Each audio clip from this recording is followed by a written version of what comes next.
ये माल लोगों का देश है। एग्जैक्टली हाँ, इंटेलिजेंट वोटर रहता है ना, वहीं पे सबसे बेवकूफ रहता है, क्योंकि वो बेवकूफ इंटेलिजेंट बनता है।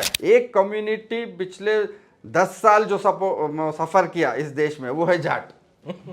ये तो हुडा जी को देख के ये सब फीलिंग्स आते, लोनलीनेस और ये तो यूनाइटेड स्टेट्स में डोनाल्ड भाई ट्रम्प बने हैं।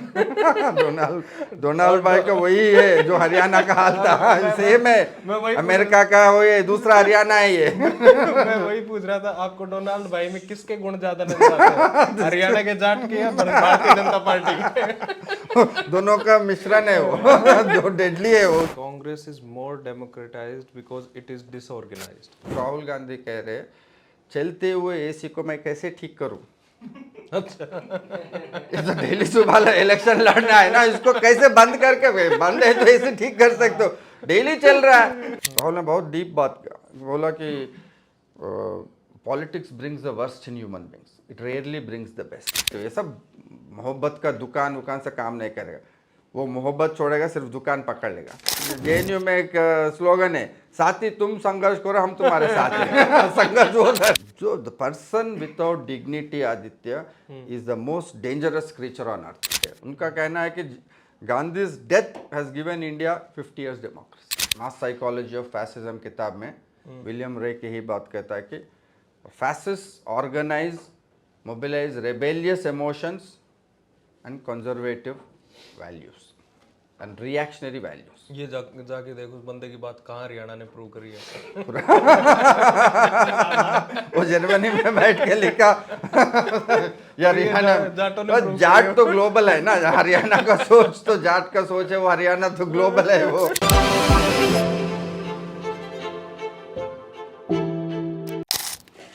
मैंने उनसे पूछा, हाँ ओल्ड मॉन्क वालों से, हाँ, कि आपका फेवरेट ड्रिंक कौन सा है? वो खुद का उनका तो उन्होंने कहा कि फेवरेट ड्रिंक ग्लेनविलिट है। फेवरेट ड्रिंक नाम की कोई चीज नहीं होती, हाँ, जो चीज आपके जीभ को बैठ जाए अच्छा लगे। हाँ, दैट्स ट्रू, वही है फेवरेट ड्रिंक है। That is true. सो आप ये बताओ कि आप रिसेंटली कहाँ झुंझुनू गए थे? बगड़? झुंझुनू तो अभी वो राजस्थान के लिए झुंझुनू जाके आए। हाँ, रोल है ये, चल रहे दो सेकंड चल रही है ना उसके ऊपर। अच्छा, कहाँ पे? झुंझुनू टाउन में थे, अच्छा, और इन एंड अराउंड भी हम लोग उधर गए, तो वो जो इंद्रसेन विलास कुछ है ना, इंद्रसेन रिजॉर्ट, अच्छा अच्छा, वहाँ तक मैं उस एरिया में पूरा। मेरी पढ़ाई लिखाई वहीं से हुई है। झुंझुनू से? हाँ, यू आर फ्रॉम लोकल? हाँ, मैं हरियाणा से हूँ, हाँ। लोहारू से, but that is on the edge of Rajasthan. Oh, so sort of Bagar नाम की एक जगह है जहाँ से पिरामल्स और हाँ, बगड़ शायद हम लोग गए उधर, उससे उधर उसी रूट में है ना। हाँ, उसी रूट में जस्ट 15 किलोमीटर। तो वी वेंट ऑब्वियसली, झुंझुनू से 35-40 किलोमीटर के बाद है ये इंद्रसेन। ये भी इनका मनरूप सिंह, हाँ, मनरूप सिंह, और वो है जयपुर में रहते हैं, तो ही ऑफर्ड टू होस्ट अस। अच्छा, he was there with us, he was the owner of that resort, okay. he hosted us, he was there for evening। तो ये आपने हरियाणा में क्या करवा दिया? हाँ तो वही पता लगा, देखो आप लिख दिया, ये ऊपर से चेंज जो आ रहा है उससे तो नहीं चलेगा ना, you have to have a deeper analysis, जो सोफोलॉजिस्ट कर रहे हैं। इससे तो क्या क्या रीजन रहा, आप कहाँ गए अभी? अभी स्टार्टेड द थिंग, हो चुका है हाँ। Post election? कहाँ गए आप? हम लोग बहुत जाटलैंड, अहिरवाल अच्छा, पूरा घूम के आए, एक्सटेंसिव इंटरव्यूज किए across, we did Jats, Dalits, OBCs, सारे से मिल के आए। और बहुत startling new age a written in the piece, Dalit और ओबीसी यही कह रहे हैं ना कि आप लोग तो दिल्ली में बैठ के कह रहे हो बहुत बड़ा प्रोटेस्ट है, ये बहुत बड़ा तानाशाही को क्वेश्चन कर रहा, लेकिन हु कैन 2 साल तक कौन बैठ सकता प्रोटेस्ट में, जिनके पास पैसा, सत्ता और समय है, यही लोग तो बैठ सकते हैं।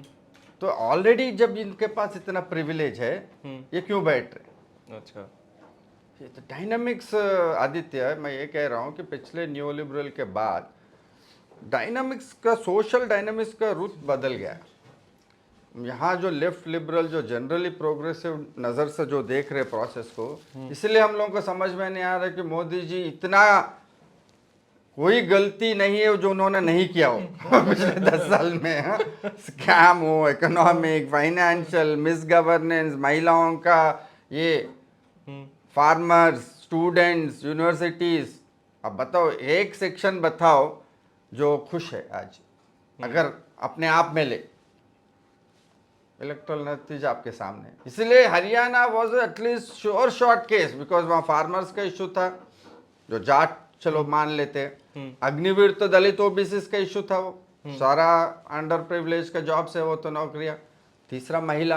अब महिला का जब अत्याचार होता है, हमारा कन्वेंशनल आइडिया ये है कि उसको जेंडर इश्यूज ऐसे देखते हैं, हम कास्ट से जोड़ के नहीं देखते। ओके। चाहे दलित महिला का हो, चाहे जाट महिला का साथ रेप हो जाए, वुमेन इन जनरल हाँ, परसेप्शन थोड़ा फील करते हैं। और पिछले 10 साल के आप इलेक्ट्रल डायनामिक्स देखो तो women have emerge as an independent constituency. Bihar में देख लो, इसलिए वुमेन सेंट्रिक पॉलिसी सारा आपका बस पास देना, प्रोहिबिशन बिहार में, क्योंकि वुमेन हैव इंडिपेंडेंट कॉन्स्टिट्यूंसी से एमर्ज किए। तो when I went with this understanding, जब भाई सारे सेफोलॉजिस्ट एनालिस्ट भी इसी अंडरस्टैंडिंग के साथ सोच रहे थे कि भाई ये तो गिवन केस है, इतना अगर 70% of population unhappy with you, how can this regime win. Slender margin से जीते, 25,000 का ही फर्क है, 1% वोट परसेंटेज का ही फर्क है। ये सब सेफोलॉजिस्ट का जो नंबर गेम है वो तो ठीक है, but even that should shock us, because given the amount of misgovernance in Haryana, जैसे कर्नाटका में भी बहुत मिस गवर्नेंस हुआ इनका, और Karnataka result match the outcome, massive corruption, people protested, Karnataka BJP lost. तो ये एक अलाइनमेंट होता है एनालिसिस और आउटकम में। यहाँ पे आपका एनालिसिस, आपका सोशल एनालिसिस कह रहा था कि भाई तो चांस ही नहीं है। इसीलिए पार्टली कांग्रेस का वो ओवर कॉन्फिडेंस, हुड्डा का वो ओवर कॉन्फिडेंस कि अब जीत ही गए कितना भी हो। मैं वहाँ जो एक पोलस्टर से मिला, जो कैंपेन मैनेज करने वाला बंदा था, प्रोफेशनल, वो तो कह रहा था सर पहले सर्वेस जब हम किए 6 महीने पहले 70 सीट्स कांग्रेस। हाँ, लग ही रहा था सबको ऑलमोस्ट कि इतना जीतेगा, ये है वो है। बड़े से बड़े सेफोलॉजिस्ट पहुंच गए, किसी को खबर तक नहीं हुआ ना। सर इसमें एक चीज ये भी देखिए ना कि पिछले पूरे 5 साल में मोदी रिजीम में अगर ऑलमोस्ट कुछ विपक्ष की भूमिका निभाई है तो वो हरियाणा ने बड़ी जबरदस्त निभाई। चाहे वो रेसलर प्रोटेस्ट की बात हो, चाहे फिर आपके किसान आंदोलन की बात हो, वो लोग सड़कों पे ही रहे, और वो स्टेट फिर इवेंचुअली वोट करता है।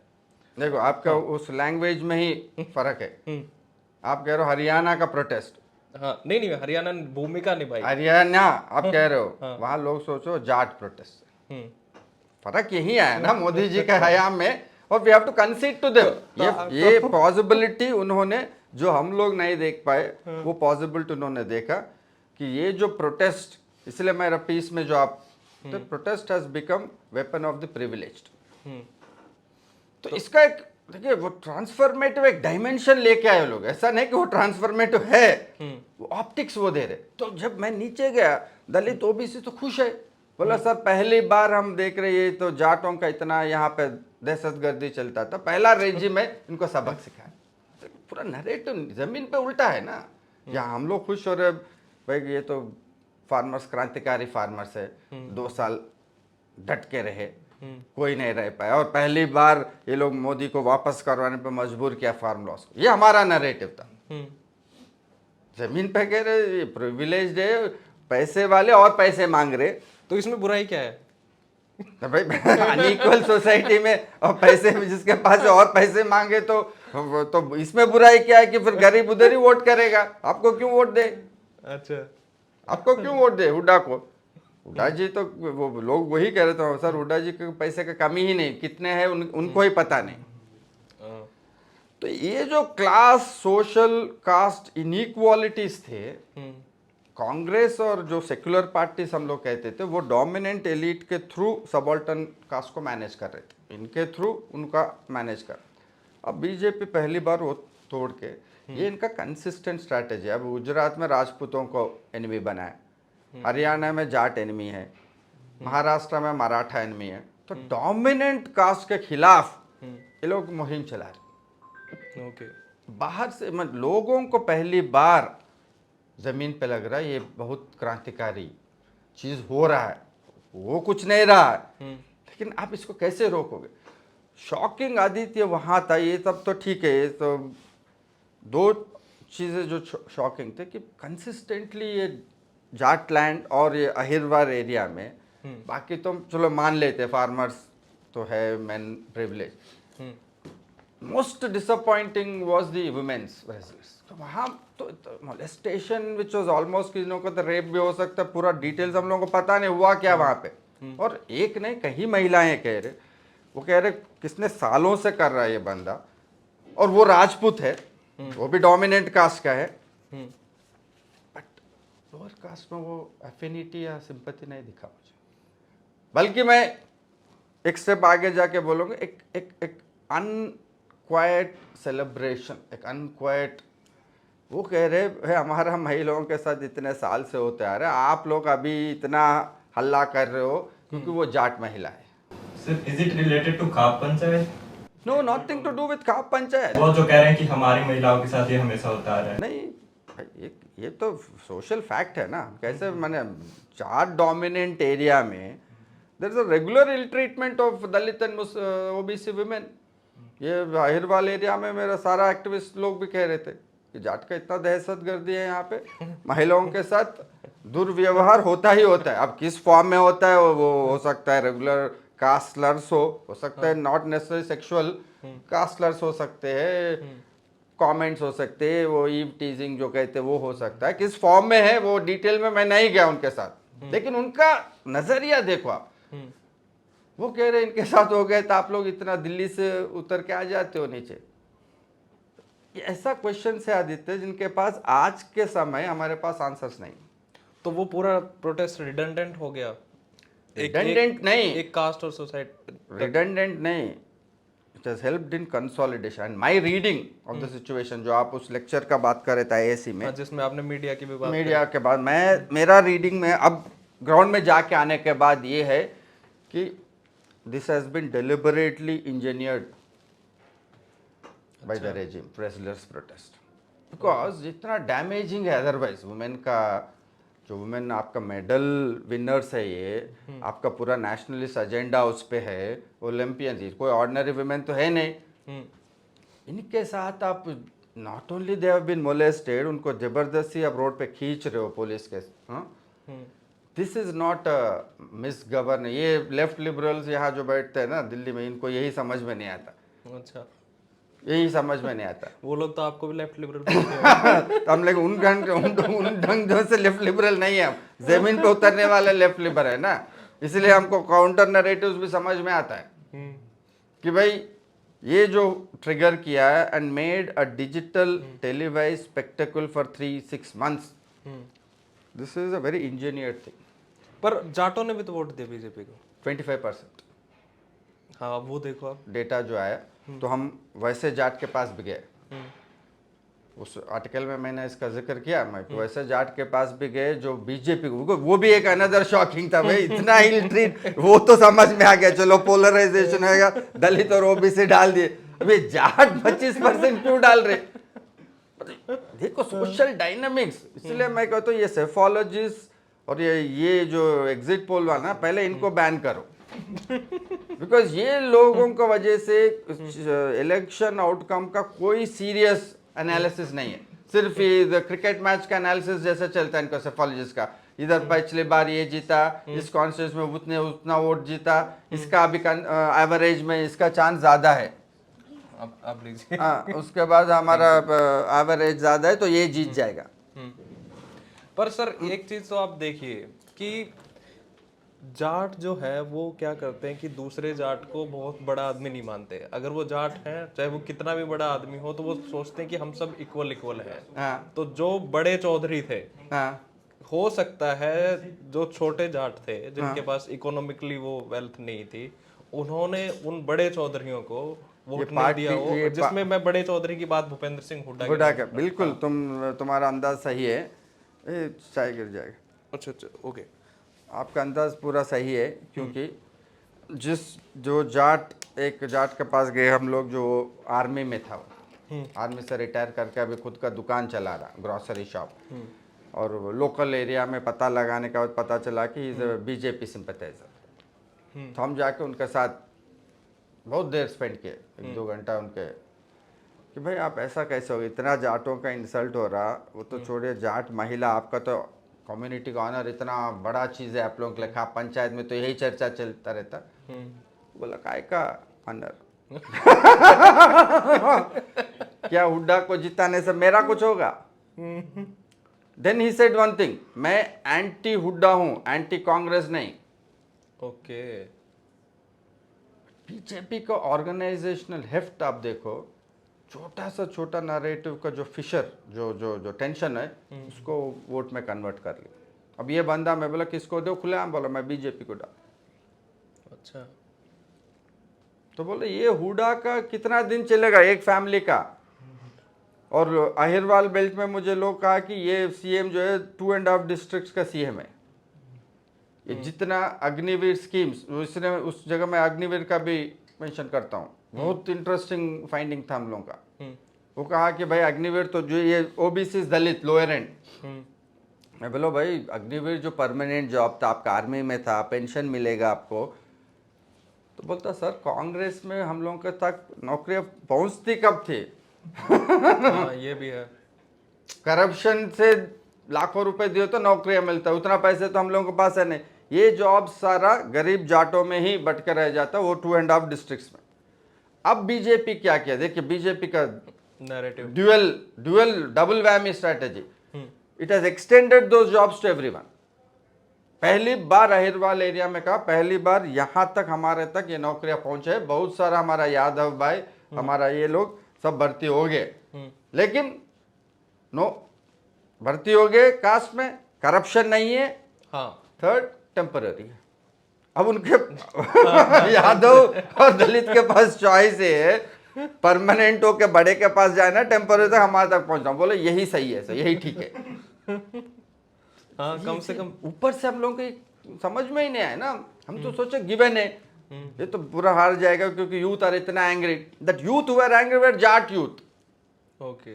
Those who protested came only from one section. हम जो जनरलिटीज आदित्य यहाँ बैठ के बना रहे ना, ये हरियाणा का प्रोटेस्ट है, ये देश के खिलाफ है, ये फार्मर्स का प्रोटेस्ट है, ये महिलाओं का इश्यू है, ये हमारा एक generality. This is how Indian politics proceeded. 2014 तक यही सही था, ये एनालिसिस गलत नहीं। बीजेपी का खासियत है ये जनरलिटीज अभी काम नहीं करता। अच्छा।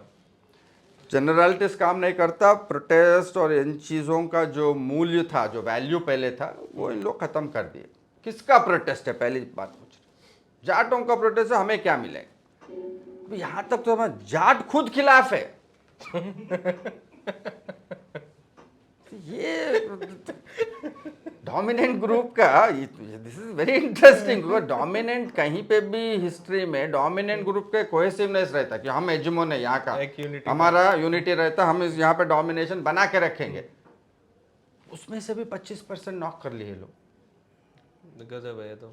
अगर हुडा ये 2.5 डिस्ट्रिक्ट में सिर्फ हुडा का फैमिली और उनका इर्द गिर्द के लोगों को ही फायदा होता, हमारा तक पहुंचता ही नहीं। जाटों में भी 25% तक नहीं पहुंचता। हाँ, करेक्ट, सही है। सही है ये बात। तो ये कांग्रेस आलाकमान को नहीं दिख रही थी ये चीज कि भाई भूपेंद्र सिंह हुड्डा को यार बख्श। तो ये यहाँ का सेफोलॉजिस्ट का एनालिसिस ना, जनरलिटी में जा रहे थे। अच्छा, फार्मर्स हमारे साथ है, महिलाएं हमारे साथ है, सारा यूथ अग्निवीर हमारे साथ है, 70% हो गया, कैलकुलेट कर लिया बैठ के बोर्ड में, नोटबुक लेके हुड्डा साहब ने कर लिया होगा, 70% वोट है, बस सो गया। वो बोले इसको हटाओ, सलजा को हटाओ, उसको हटाओ। आप ये देखो, वायनाड के पुराने एमपी साहब तो 4 दिन यूएस में थे तब। हाँ, तो वो तो वही भी है ना, वो बेचारे इधर बोल के गए आपके साथ अलायंस करके, वो चले गए उधर। तो ये प्रॉब्लम यहीं पे आ रहा Aditya. Congress is still sociological, इसलिए सोशल एनालिसिस इंपॉर्टेंट है इलेक्ट्रल इसमें, कि आप सोशल एनालिसिस कांग्रेस का अभी भी 1990 के पहले का एनालिसिस, महिलाएं, दलित, मुस्लिम, वो बात रहा नहीं ना। मुस्लिमों में बंटवारा हो गया, महिलाओं में कास्ट क्लास का बात आ गया, अर्बन रूरल का आ गया। डोमिनेंट ग्रुप्स में अगर ये लोग डाल पा रहे तो इनका देखो कितना आगे तक है। इतना एक कम्युनिटी पिछले 10 साल जो सफर किया इस देश में वो है जाट। फार्मर्स का पूरा नॉकआउट कर लिया, महिलाओं को सड़कों पे घसीटा, जितना बड़ा अग्निवीर था वो भी छीन के दे दिए, दूसरे कास्ट को दे दिए, जाटों को नहीं लिए ये लोग अग्निवीर में। 25% तो खुश है इससे। सर ये try sir like was BJP aware of this ground reality? Like Modi ji का जो पार्टिसिपेशन था इलेक्शंस में, लाइक उन्होंने 4 या 5 रैली की, और लाइक ये भी सुनने में मिला है कि जो आईबी की जो इन्फॉर्मेशन थी उसके अकॉर्डिंग भी ये था कि कांग्रेस स्वीप करेगी इलेक्शंस। तो बीजेपी के लिए भी ये सरप्राइजिंग था या फिर उनको पता था कि ऐसे कुछ ग्राउंड? बीजेपी को स्टार्टिंग में पता था कि कांग्रेस का भल्ला बारी है, ये बीजेपी को, but they also saw this possibility. They were preparing the ground for this. They were preparing the ground, but जाटों को लगातार टारगेट करे तो बाकी कास्ट का कंसोलिडेशन का पॉसिबिलिटी है। तो ये वो विलियम रेक्स वाली बात होगी ये तो। विलियम रेक्स वाली ये, इसलिए मास साइकोलॉजी ऑफ फैसिज्म किताब में विलियम रेक यही बात कहता है कि fascist organise, mobilise rebellious emotions and conservative values and reactionary values. ये जाके देखो उस बंदे की बात कहाँ हरियाणा ने प्रूव करी है। वो जर्मनी में बैठ के लिखा यार हरियाणा, जाट तो ग्लोबल है ना, हरियाणा का सोच तो जाट का सोच है, वो हरियाणा तो ग्लोबल है वो। And sir can we also draw some parallel with like UP Lok Sabha elections की, जहां पे जो सरप्राइजिंग रिजल्ट आया था वो भी लाइक कुछ उधर एसपी अखिलेश डिड दैट, छोटे छोटे कास्ट ग्रुप्स के साथ, महादलितों के साथ, लोअर एंड ओबीसी के साथ वो बनाया उन्होंने अलियंस। उसके लिए आपको एक ऑल्टरनेटिव पोलराइजेशन, वो अखिलेश सक्सीडेड इन डूइंग, वही काम यहाँ पे बीजेपी कर रहे। इसलिए हर जगह उन्होंने, उनका uniqueness is that they are taking the risk of targeting the most dominant communities. अभी तेलंगाना में आई आप, वो रेड्डी कम्युनिटी को टारगेट कर रहे, वो पिछले 50 साल से वही लोग सत्ता में है कांग्रेस में। महाराष्ट्र में मराठों को कर रहे विद इन ट्राइबल। पहली बार इस बार तेलंगाना में BJP one all the 4 assembly seats in tribal area, Adilabad district.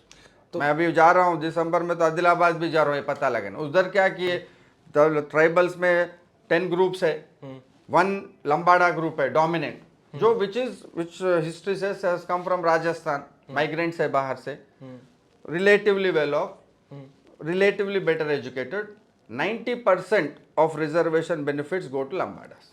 इस मुद्दे को लेकर मोबिलाइज करें ट्राइबल्स। ओके सर, ये 90% बाकी ट्राइबल्स पूरा बीजेपी के पीछे कंसोलिडेट हो गए, और वो लंबाड़ा कांग्रेस सपोर्टर है, तो पीछे बचा वो 90% ट्राइबल्स वोटेड फॉर बीजेपी। अब इसको हम एक ढंग से देखो तो आदित्य, सोशल एनालिसिस में दिस इज आल्सो ट्रांसफॉर्मेटिव। हम कहते हैं बीजेपी कंजर्वेटिव पार्टी है, अब ये कंजर्वेटिव है या ट्रांसफॉर्मेटिव है, तो बिग डायलेमा है ना। ये तो नया क्वेश्चन है which no we have to analyse, dig deep and analyse.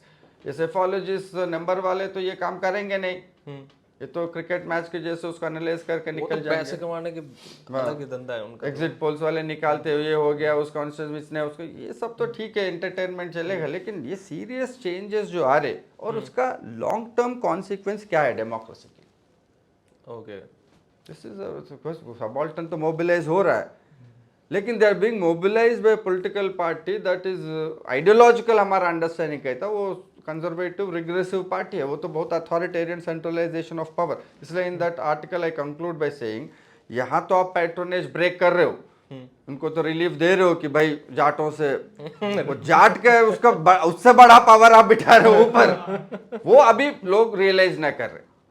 छोटा इसको निकाल के बड़ा दादा को बिठा रहे हो, लोग अभी सिर्फ छोटा दादा को निकालने को खुशियां मना रहे। ओके, ये बड़ा जब बैठ जाएगा, जो एवरीवन बिकम्स वल्नरेबल, तो ये मतलब इसमें इतना इंट्रिकेट सोच है। अब देखो अग्निवीर में इंक्लूजन है, लेकिन वल्नरेबिलिटी है, परपेचुअल इनसिक्योरिटी। अब 4 साल के बाद करोगे क्या? तो इंक्लूड करते करते ही दलित बहुजनों को वल्नरेबल भी बना रहे हो आप, और वो इनसिक्योरिटी, वो सोशली जनरेटेड वल्नरेबिलिटी उनको किस तरफ खींच के ले जाएगा? क्या डेमोक्रेसी में वो विश्वास करेंगे? क्या इंस्टीट्यूशंस में कल वो विश्वास करेंगे? उसको आप ट्रेन करके सड़कों पे छोड़ दोगे अग्निवीरों, क्या होगा? और ये गुस्सा, ये जाट है, वो डोमिनेशन है, लेकिन उसका एक कोई प्रोग्रेसिव कंटेंट नहीं है, कोई सोशल अंडरस्टैंडिंग के साथ नहीं है वो गुस्सा, वो इमीडिएट है। हाँ। और आपका गुस्सा क्या आपको कुछ परमानेंट बेनिफिट्स दे रहे? नहीं, आप भी वल्नरेबल मतलब ओवरऑल स्ट्रक्चर देखे तो डोमिनेंट हेजेमोनिक जाट ग्रुप को पावर निकाल रहे हो, बाकी सबको इनसिक्योरिटी बना रहे हो, बचा क्या है?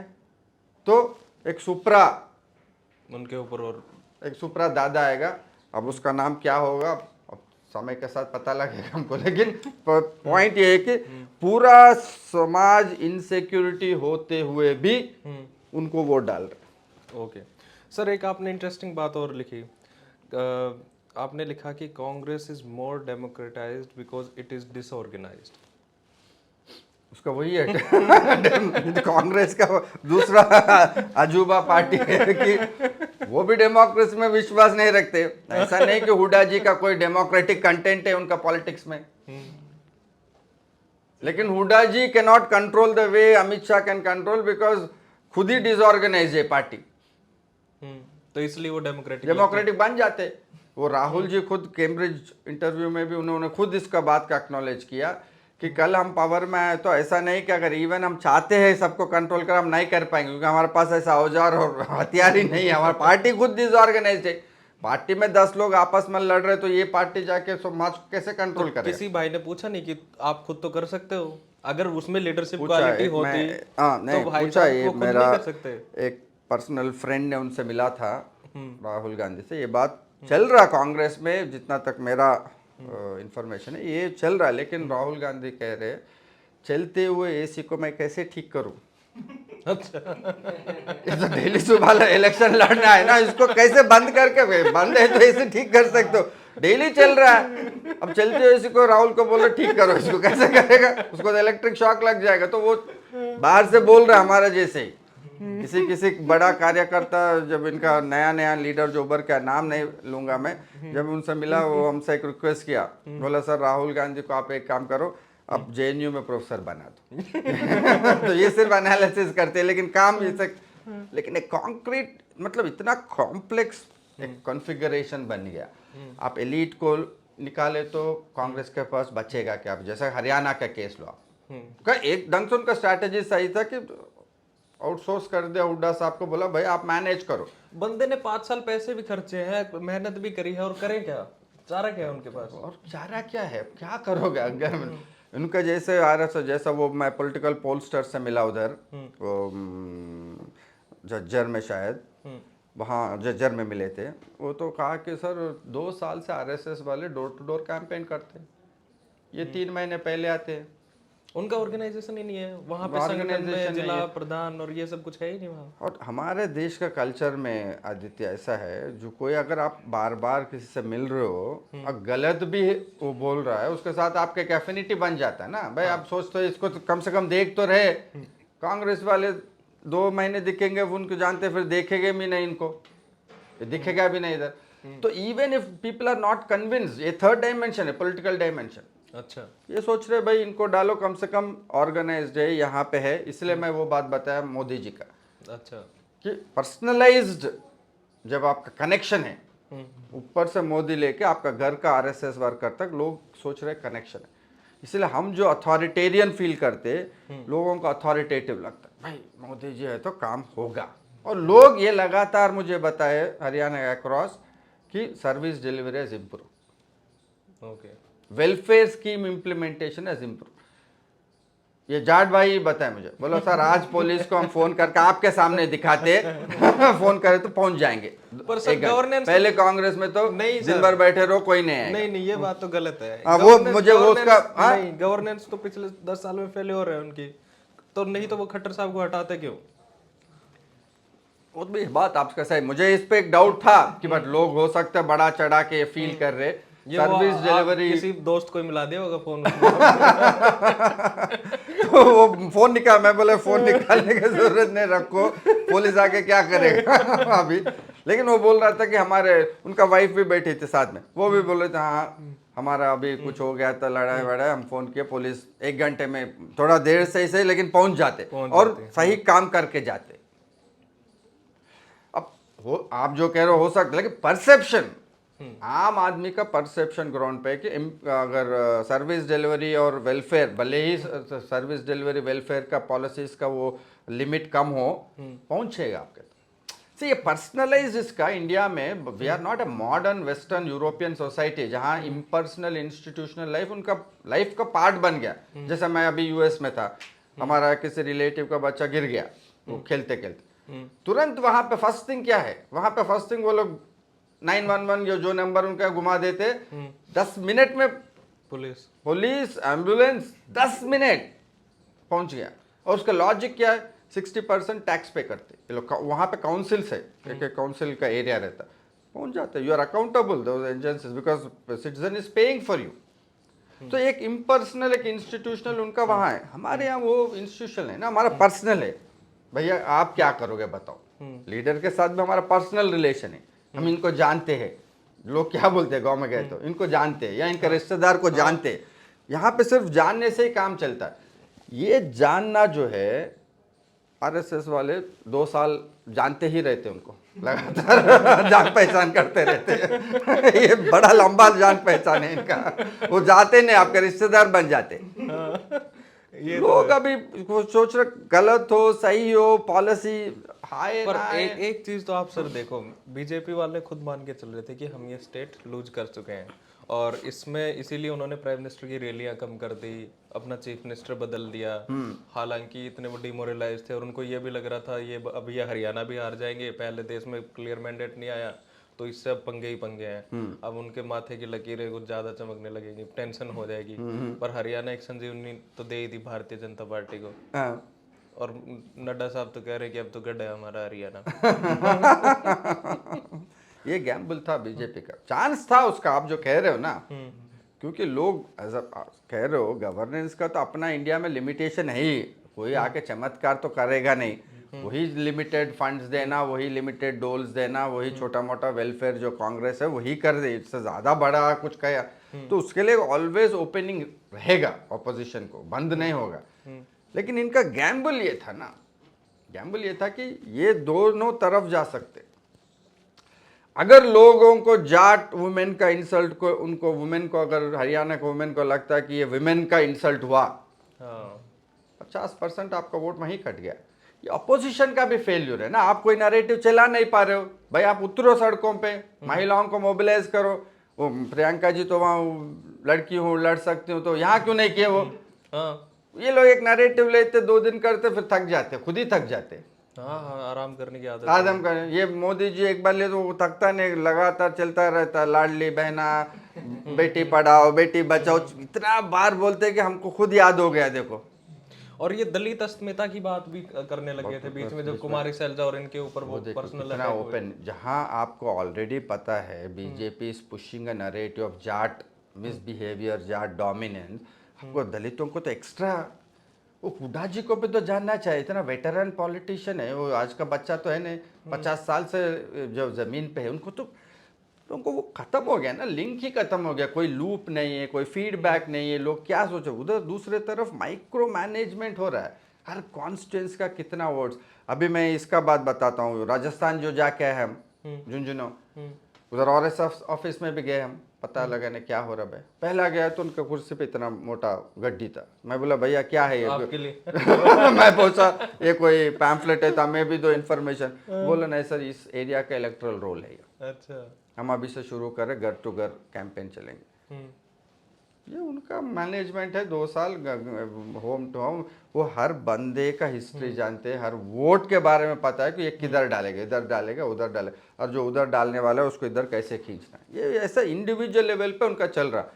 ये दूसरे तरफ आप इसके बावजूद एक माहौल बनाता प्रो कांग्रेस, आप फिर भी उसमें जाके मतलब दलितों का इंसल्ट करके वो शैलजा को पीछे हटा रहे हो, आम आदमी के साथ अलायंस नहीं बना रहे हो, कैसे बनेगा? मैं तो खुद सर का भी अब तो अब हरियाणा में एक चर्चा जो है वो ये है कि भाई ऐसा करते हैं, कोई नई पार्टी ढूंढ लेते हैं, कोई नए लीडर ढूंढ लेते हैं जो जाट और या जिन्होंने कांग्रेस को वोट करे, क्योंकि उनको लग रहा है कि अब तो ये लीडरलेस हो गया है हरियाणा में, स्पेशली कांग्रेस तो, क्योंकि जाट ये हुड्डा तो ले डूबा पूरा का पूरा, इसके नाम से ये तो विलन हो गया।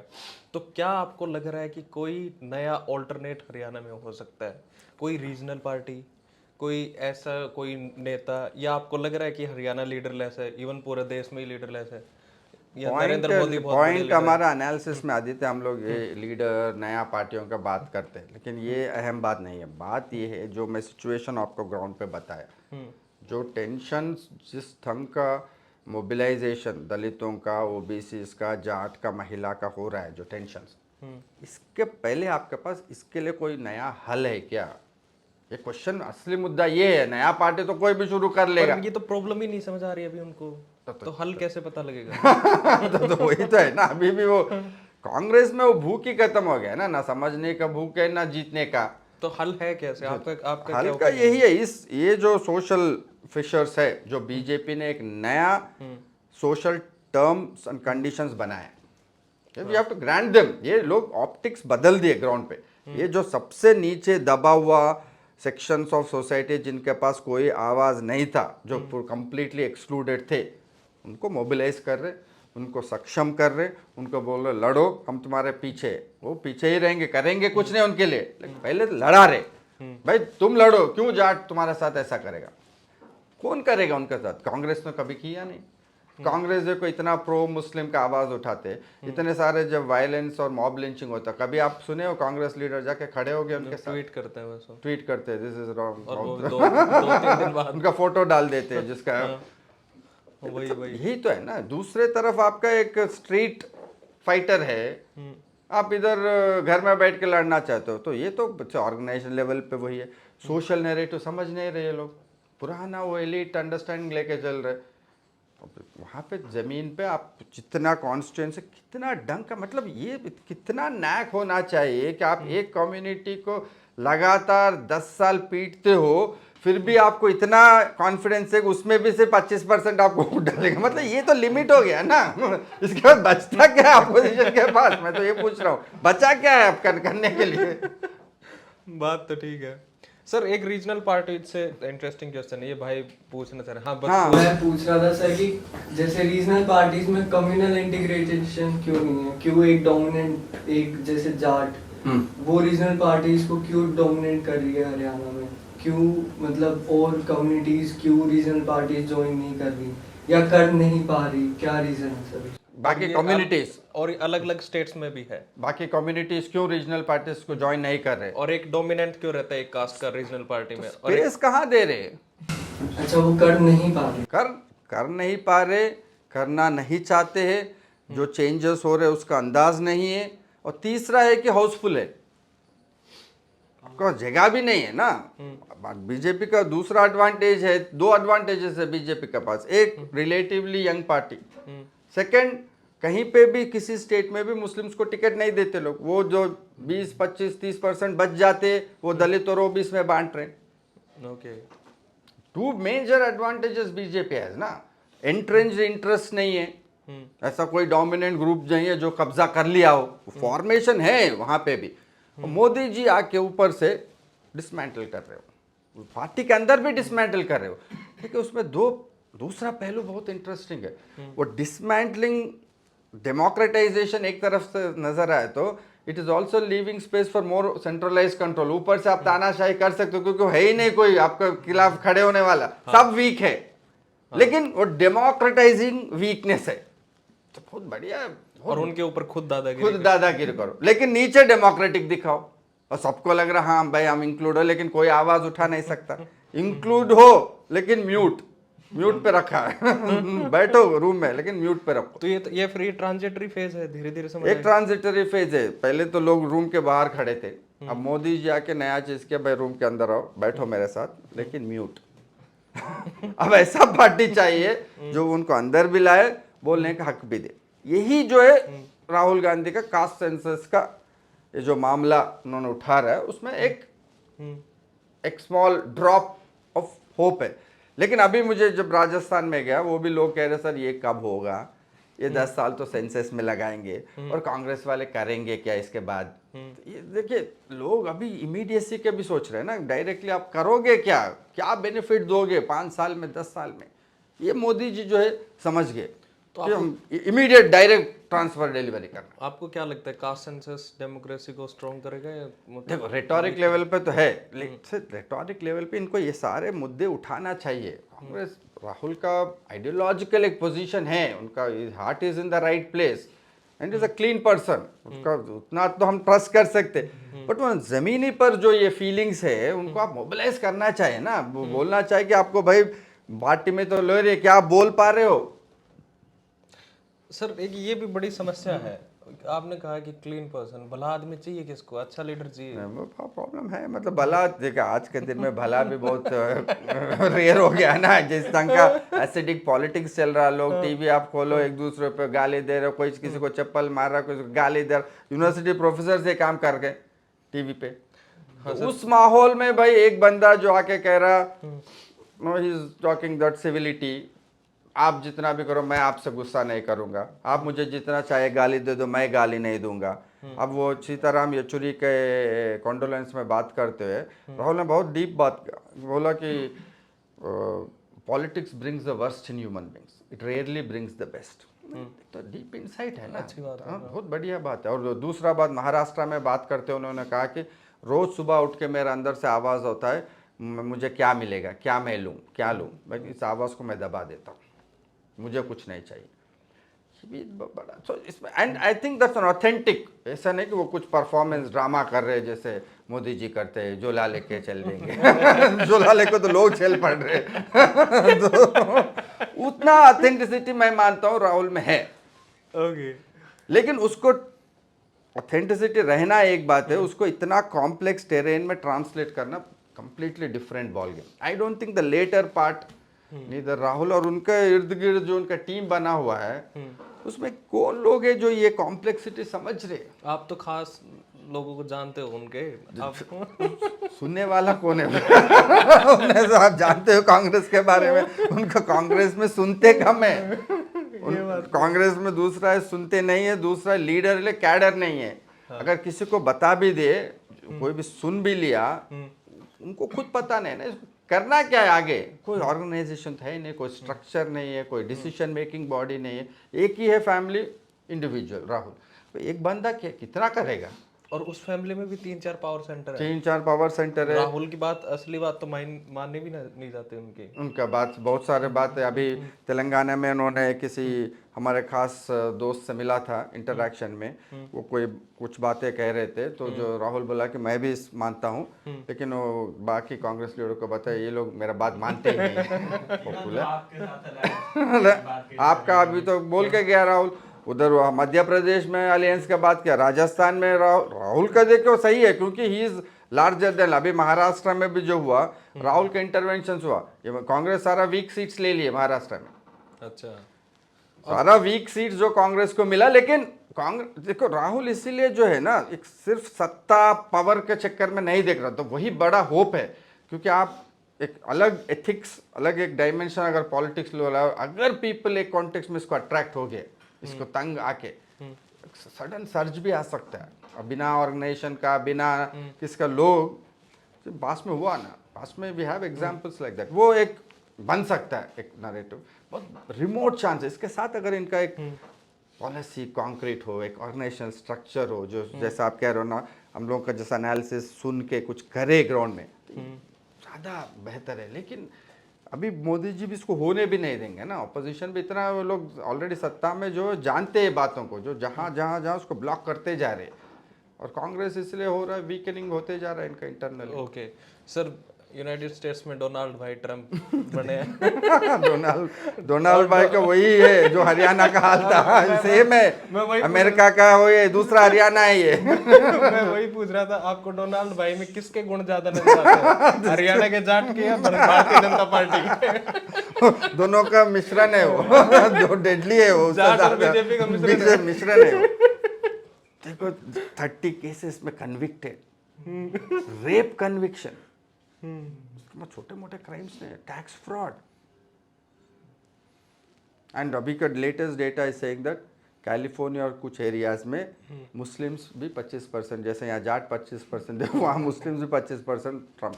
तो ये दुनिया में जो है आदित्य चर्निंग चल रहा। We are working in a situation with no alternatives, clear alternatives किसी के पास है नहीं।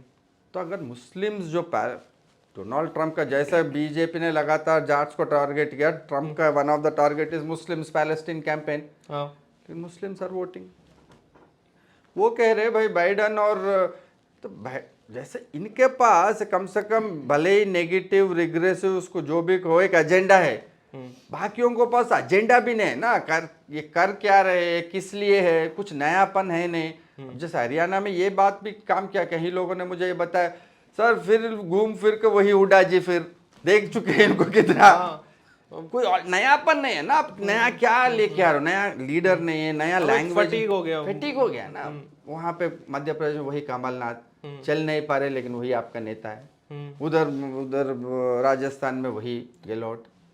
पर दूसरा बनाए भी किसको, ये भी तो बात है। और बनाने के लिए आपको लीडरशिप क्वालिटी अपने अंदर भी तो चाहिए कि आप लीडरशिप क्वालिटी तो ज्यादा आदित्य कि इस आदमी को बनाना है। लीडरशिप क्वालिटी जैसा कोई चीज नहीं होता। Leadership comes with narrative. आपके पास अगर जमीन का ये कॉन्ट्रडिक्शंस पता है, इसके अंदर ऑल्टरनेटिव नरेटिव क्या क्रिएट करना पता है, लीडर अपने आप बन जाएंगे। अब राहुल गांधी में तो कोई क्वालिटी नहीं था, फिर तो सर ये सारे टीचर्स और इंटेलेक्चुअल भी लीडर बन जाते हैं। सही कह रहे हो। मतलब उसमें जो स्किल चाहिए कि पीपल का ट्रस्ट गेन करना, वो organisational abilities that additional is there, but the main thing is not that. अगर आपके साथ ये एनालिसिस है, वो organisational abilities, oratory skills, persona, charisma, वो सब नेक्स्ट आ जाते। सिंपल एग्जांपल राहुल गांधी जी है ना, 10 साल तो आप उनको निकाल दिए, कुछ नहीं इनके पास, ना करिश्मा है ना ओरेटरी स्किल्स है, लेकिन अभी लीडर क्यों बच गया? एजेंडा लेके आ रहा, कुछ तो एजेंडा लेके आ रहा है। भारत जोड़ो की है, कास्ट सेंसस कर रहे, संविधान बचाओ कह रहे। लीडर हमें खुद लग रहा बड़ा लीडर है तो वही लोग जो नकार दे अभी कह रहे हो, तो बताओ इसमें कौन सा लीडरशिप स्किल्स है? तो लीडर एजेंडा से बनता है। तो मेहनत ये बीजेपी वालों को दाग देना पड़ेगा। जो मेहनत ये लोग करते हैं तो ऑर्डिनरी मेहनत नहीं है। और मेहनत इनका ऐसा है ना कि बहुत डिसेंट्रलाइज्ड है। अभी जब मैं राजस्थान में मिला आरएसएस वर्कर्स का, ऐसा नहीं कि कंट्रोल, खुद मोटिवेशन। वो बंदा जिससे मिला, मैं full time medical representative worker है, वो अपना काम में व्यस्त है, लेकिन कह रहा सर संडे सैटरडे शाम का वक्त, परिवार का वक्त मैं पूरा संगठन को देता हूँ। वाह। कोई कुछ मिलता आपको? कुछ नहीं। पैसा मिलता? नहीं। आपको कुछ पोस्ट मिलेगा? कुछ नहीं। किसके लिए कर? देश के लिए कर रहे हैं। क्या रीजन हो सकता है, मतलब इतना मोटिवेशन और कैसे हमें? मोटिवेशन मतलब देखिए, समाज में आज के दिन क्राइसिस है। सेल्फ वर्थ जिसको कहते हैं ना, सेल्फ एस्टीम। पहले जो हमारा समाज में था, कम्युनिटी से सेल्फ वर्थ आता था, अपना कास्ट से, हम राजपूत है, हम वो है, हम ब्राह्मण है। अब वो खत्म हो गया। नया जमाने में हमारा मॉरल वर्थ क्या है, किस चीज़ से आना हमें, कैसे दूसरा रिस्पेक्ट करना चाहिए हमें। यूरोप में तो मेरिटोक्रेटिक ऑर्डर आ गया, मेरिट के थ्रू। यहाँ तो कोई मेरिटोक्रेटिक ऑर्डर तो है नहीं आपका, यहाँ तो कोई अनसिविलिटी है। इस क्राइसिस में, सिचुएशन में संगठन जो संघ का काम कर रहे, ये लोग जो देख रहा हूँ मैं, जो मिल के आ रहा हूँ ग्राउंड पे, सब छोटे छोटे लोग हैं, छोटे छोटे जॉब्स में है। वो क्लर्क है, क्लास 3 है, 25,000 कमा रहा है, उसको उठा के वो लोग बनाते हैं, आप तुम इस एरिया का प्रचारक हो, इस एरिया का। वो नाम भी उनका बहुत संस्कृताइज रहता है ना उसी से आधा उभर के आ जाता, अंदर से कुंडालिनी उभर के आ जाता है, तुम प्रचारक हो, तुम वो हो, तुम और प्रधान सेवक तुम ये हो। तो उससे लोग, अरे भाई हम भी कुछ है इस दुनिया में। सर ये जैसे एक फासिज्म की भी एक कैरेक्टरिस्टिक थी जर्मनी में, कि एक वर्कर्स हैं जो ग्राउंड लेवल पे उनको अपनी आइडेंटिटी देती, तो क्या यहाँ पे भी वही हो रहा है? बिल्कुल। मतलब संघ आज ऐसा एक ऑर्गेनाइजेशन है जो इससे कॉन्शियसली काम कर रहे। उनका अब नया लेटेस्ट एक्सपेरिमेंट बताता हूँ। बॉम्बे में दे हैव स्टार्टेड अपार्टमेंट प्रचारक। वाह, देख रहे हो कितना मतलब इनका इनोवेटिव आइडिया। वो कह रहे हैं कि बॉम्बे जैसे बड़ा शहर में, आपको जॉनी लीवर को याद होगा ना, यहाँ मिलते हैं मिल, मगर एक मिलता नहीं दिल। पता है आप लोग सुने? हाँ, आप लोग बड़े अभी यंग हो, हम सिर्फ ओल्ड लोगों का गाना था ये, जॉनी लेवर का एक गाना था ये। हम पॉलिटिकल साइंस सब्जेक्ट में इसके ऊपर एक पूरा एस्से है, हाँ। एक स्कॉलर का। तो मतलब एक फेसलेसनेस है बड़ा शहरों में आपको। अधिकांश लोग माइग्रेंट्स है, यूपी से आता, कोई तेलंगाना से आता, कोई बंगाल से आता, उसका कोई कम्युनिटी नहीं रहता, कोई फ्रेंड। तो ये कह रहे हैं अब हम प्रचारक लोग जो जाके ऐसा लोगों को सब साथ रख के संडे के दिन कम्युनिटी बनाए, एक गेम्स खिलाते, कुछ करते नहीं है, सिर्फ गेम्स। धीरे धीरे पेनिट्रेट धीरे धीरे ट्रस्ट गेन करेंगे, उसके बाद बोलेंगे भैया उसका अपने एजेंडा पे आ जाते, देशद्रोही, देशभक्ति कौन, ये सब नरेटिव। बट उनका प्रॉब्लम तो आइडेंटिफाई करते हैं ना भाई, लोगों में ये प्रॉब्लम है एलिनेशन। दूसरा एग्जांपल देते हैं, हमारा घर में हैदराबाद में, मैं हॉलीडेज में था, लोग कैंपेन कर रहे थे आरएसएस वाले बीजेपी के लिए। मैं डोर खोला तो हमारा एक पुराना, हमारा फादर का मित्र मुझे मिल गया। हम शॉक हो गए। आप उनको तो कुछ लेना देना नहीं था, बहुत उसका जॉब क्या था, पोस्टमैन था वो, पोस्टमैन। वो बोला मैं रिटायर होकर 2 साल हो गया पोस्टमैन से, मेरे पास कुछ काम नहीं था, मैं बोर हो रहा था घर पे बैठे। बीबी भी आई थिंक उनका गुजर गया था, पता नहीं, उनका बच्चे भी तो आजकल रहते नहीं, उधर उधर चले जाते। ये लोग आके बोले कि तुम्हें कुछ करने ना, हमारे साथ चलो। अच्छा, साथ बन गया, साथ होते हम साथ हो गया। उसमें ऑर्गेनाइजेशन में पार्ट हो गया। देखिए माइक्रो इश्यूज जो एलिनेशन, लोनलीनेस, बोर्डम, वर्थलेसनेस, ये तो हुडा जी को देख के ये सब फीलिंग्स आते, लोनलीनेस और वर्थलेसनेस। ये तो इधर से जमीन से उगा रहे। नहीं, हुड्डा जी के कोठी पे बहुत बड़े बड़े लोग लाइन में लगे रहते थे टिकट के लिए। और आप एक चीज और देखें सर, वहां पे ये कह रहे थे कि कांग्रेस में बड़ा नेता वो है जो टिकट दिलवा सके, ना कि चुनाव जितवा सके। देखो क्या हाल है इनका, वो पुराना जो फ्यूडल वो स्ट्रक्चर है ना इनका, टॉप डाउन, वो बदल नहीं पा रहे, वो देव स्टक, उसमें अटक गए लोग। उसको बदलना, it will need extraordinary skills, they will need an organisational president. Kharge ji जितना थोड़ा बहुत अच्छा काम कर ले, लेकिन ऐसा एक अनकैनी लीडर इनको चाहिए जो बिना इस ढांचे को कोलैप्स किए हुए अंदरूनी ढंग से रीवर्क करना वो आसान है। क्योंकि यहाँ पे बीजेपी जो है मोदी और शाह ऊपर इतना कंट्रोल किए हुए, लेकिन उनका इतना डायलेक्टिकल है। Okay, they are the best dialecticians. जो कोई डायलेक्टिक्स सीखा है तो वो है मोदी जी। इतना बड़ा नेता है, इतना लार्जर देन लाइफ इमेज है, लेकिन तेलंगाना में जर्नलिस्ट हमें बता रहे थे कि छोटे छोटे तबके के जो लीडर्स रहते हैं ना, जैसा ओबीसी में लोग खुद फ्लोट कर लेते, छोटा ग्रुप, उनका एक छोटा सा एरिया में फॉलोइंग रहता, उनको उन्होंने डायरेक्टली फ़ोन पे बात की। अच्छा, गजब है। तो बोला कि हम ओबीसी है, आप ओबीसी हो। अब वो खुद जो बात की है उनसे, उन्होंने मुझे बताया कि भाई ये और उनको कमिटमेंट समझ रहे हो आप, एक छोटा सा बंदा गली का जो या किसी, वो तो कितना प्राउड होगा उसके लिए, उनके देश का प्रधानमंत्री, देश का प्रधानमंत्री से मैं डायरेक्टली बात की। और उस देश का, जिसके देश के प्रधानमंत्री नेहरू जैसे लोग। एग्जैक्टली, नेहरू से कभी पहुंच पाते हो? कांग्रेस वालों से अभी भी आप पहुंच नहीं पाते हो, उनको सत्ता में है नहीं, कुछ पैसे बचा नहीं, अभी भी मिल नहीं सकते हो। हम जैसे लोग तो किसी को जान के तो मिलते हैं, लेकिन अगर कोई लीडर मिलना चाहा, कांग्रेस वालों का आधा वक्त तो यही कंप्लेन रहता है ना, खुद अपने लीडर से नहीं मिल सकते ये लोग। बिल्कुल ठीक बात है। क्या सर, बकवास आज है ये? नेहरू जयंती है आज। हाँ, नेहरू कह रहे थे कि धीरे धीरे जैसे जैसे इकोनॉमिक ग्रोथ होएगी, वैसे वैसे कास्ट और ये सारा खत्म होता जाएगा। पर अब के जो चुनाव हैं, ये चुनाव उसमें ये लगा कि भाई रिलीजन जो है वो नेशनलिज्म के ऊपर में आके, अंडर आके वो खत्म हो रहा है धीरे धीरे, पर जातियां उभर के आ रही हैं। ये क्या सीन है सर? चाहती है अब क्यों से, जैसे जैसे इकोनॉमिक, सोशल और इकोनॉमिक बेनिफिट्स का डिमांड आ रहा है, तब तक ये जातियों का ये चलता रहेगा। Because people's economic and social opportunities in India are link through caste. Caste is ultimate irreducible reality. जैसा क्राइसिस बढ़ रहा, लोग और अपना कास्ट आइडेंटिटी को यूज करते हुए दे वांट एक्सेस रिसोर्सेस, और वो सारी यूनाइटेड है। यूनाइटेड मतलब अपने अपने जगह यूनाइटेड, मतलब अपने सोशल डिमांड्स में, लेकिन अब कास्ट जो है दलित ओबीसी अब जातियों में बट गया।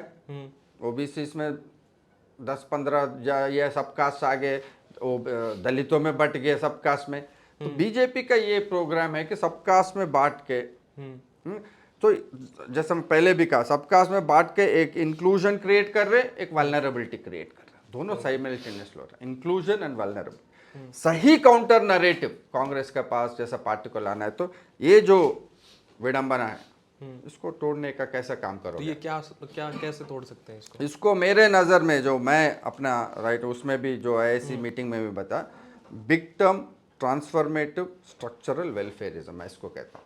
अभी जो वेलफेयरिज्म वो ट्रांजैक्शनल वेलफेयरिज्म, आपको बस पास दे देंगे, आपको 1000 रुपए दे देंगे, अनएम्प्लॉयड को 500 दे देंगे, ये जो है ट्रांजैक्शनल वेलफेयरिज्म है। ये भीख मांगने से एक स्टेप आगे है बस, और उसमें कुछ वैल्यू नहीं है, उसमें डिग्निटी नहीं है। अमर्त्य सेन एक बात कहते हैं, employment unemployment is not just a problem of income, it's also problem of dignity. Because you work not just for money, you work also for dignity, self realization, recognition, self worth।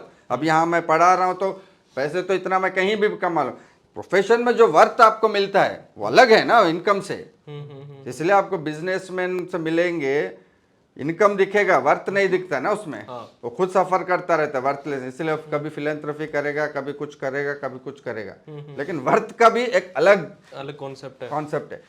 ये जो चल रहा है इधर worth जो आप transactional welfarism में जो है बेसिक एक इनकम दे रहे हो लेकिन वर्थ नहीं दे पाए, that worth will only come with structural welfarism. मैं इसके लिए 3 चीज सजेस्ट किया लगातार। Common school system, public schooling system, KG to PG, free schooling दो। बजट इतना बड़ा देश है, 2% है आपका बजट एजुकेशन का, किस ढंग का देश हो आप? Nothing less than 8 to 9%। ये मनमोहन, ये इसको मैं मनमोहन माउंटेक मानसिकता कहता हूँ, बीमार मानसिकता है ये। गरीब देश में पहला चीज आके करो एजुकेशन पे कट, दूसरा health 1.9%, our budgetary allocation on health is less than Bangladesh. ये फिर ये मनमोहन माउंटेक मानसिकता, और ये बीजेपी वाले भी इसी मानसिकता है। तीसरा बेसिक इनकम स्कीम, सबको बेसिक इनकम दो, एक डिग्निफाइड इनकम बेसिक। 3 चीज़ें अगर कांग्रेस विलिंग है इम्प्लीमेंट करने के लिए, और ये 3 चीज़ें ऐसे चीज़ें है आदित्य, बीजेपी आरएसएस वाले कभी इम्प्लीमेंट नहीं करेंगे, क्योंकि मैं जैसे बताया वो इंक्लूसिव पॉलिटिक्स विथ वल्नरेबिलिटी, ये जो 3 चीज़ें लोगों को आत्मनिर्भर, वो ये सही आत्मनिर्भरता, ये अभी कब जो कर रहा वो आत्म नहीं, ये सही आत्मनिर्भर बनेंगे। भाई हमारे पास हेल्थ के लिए आज किसी फैमिली में, आप किसी कस्बे में चलो, जो पहला वरी क्या है, नौकरियां नहीं मिल रहे, बच्चों को पढ़ा नहीं पा रहे, इतना महंगा हो गया, स्वास्थ्य कुछ हो गया, इतना बड़ा बिल है, हम क्या करेंगे? यही 3 कंटिन्यूअस सोर्सेस ऑफ एंजाइटी है देश में।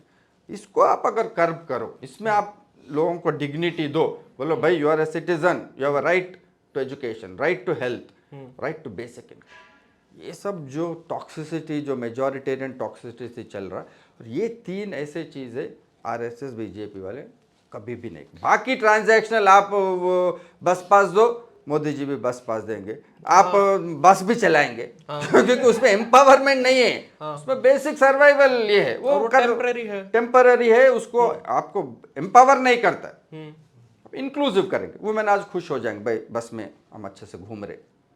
वो हो सकता है मर्द उसमें, वो एक बार मैं दिलचस्प किस्सा सुनाता हूँ। मैं ग्वालियर जा रहा था, मेरे सामने एक बिजनेस कम्युनिटी का वैश्य का आदमी बैठा था, दिल्ली का कोई दुकानदार था। तो मैं पूछा किसको वोट डालते हो? बोला आपको बहुत गाली दे रहा था। बकवास लोग। मैं बोला केजरीवाल तो आपका कम्युनिटी से, आप ऐसे कैसे कहते हो? सारी आप समझ रहे हो साहब, ये महिलाओं को फ्री बस पास दे रहे। बोले किसे क्या होगा? अरे बीबी घर पे ही नहीं रहे, पूरा बस में घूमते रहेंगे दिन भर, काम कौन करेगा? तो बोले इनका इमेजिनेशन देखो, बस पास दे तो फ्री में घूमते रहेंगे। मैं बोला क्यों घूमे, काम से जाएगा? नहीं ये घूमेगी बस, दिन भर बाहर ही रहेगी। तो लोगों में ये माल लोगों का देश है। एग्जैक्टली। तो ये ट्रांजैक्शनल वेलफेयरिज्म आप करोगे, यही चलता रहेगा, इधर 5000, इधर 500, 1000 रुपए। ये पॉलिटिक्स ऑफ डिमीनिंग, ये पॉलिटिक्स जो है डिग्निटी नहीं दे रहे। जो the person without dignity Aditya is the most dangerous creature on earth. बहुत डेंजरस, बिकॉज वो आदमी का दिमाग किसी तरफ कब क्या किधर फिरेगा। एक दो एग्जांपल दीजिए ना उसके। किसका इसका डिग्निटी का जो आप आजकल आज के दुनिया में जो देख रहे हो, जो टीवी पे आके चीखते, जो चिल्लाते, ओके। कहाँ से आ रहा है सब गुस्सा, ये कहाँ से आ रहा है इतना टॉक्सिक लैंग्वेज।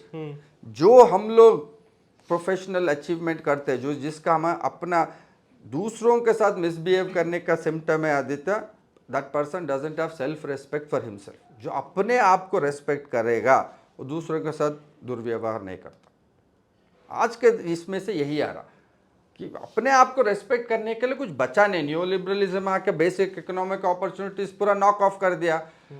पुराना ढंग का जो कास्ट डिग्निटी था, हम ब्राह्मण हैं, हम राजपूत है, वो खत्म हो गया। अब कोई नहीं पूछता आपको शहरों में आप क्या राजपूत हो ब्राह्मण, किससे कुछ काम नहीं चलेगा। लोग किसमें वर्थ ढूंढे, किसमें वर्थ ढूंढे। यूरोप में एक ट्रांजिशन हुआ, वेलफेयर स्टेट आया, उसमें प्रोफेशनल अचीवमेंट, इसलिए देर अचीवमेंट पे बहुत ध्यान देते हो, मेरिटोक्रेटिक इस पे।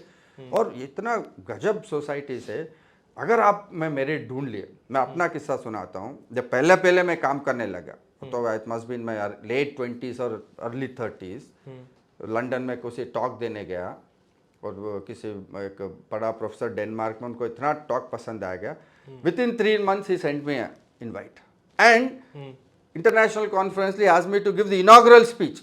वाह।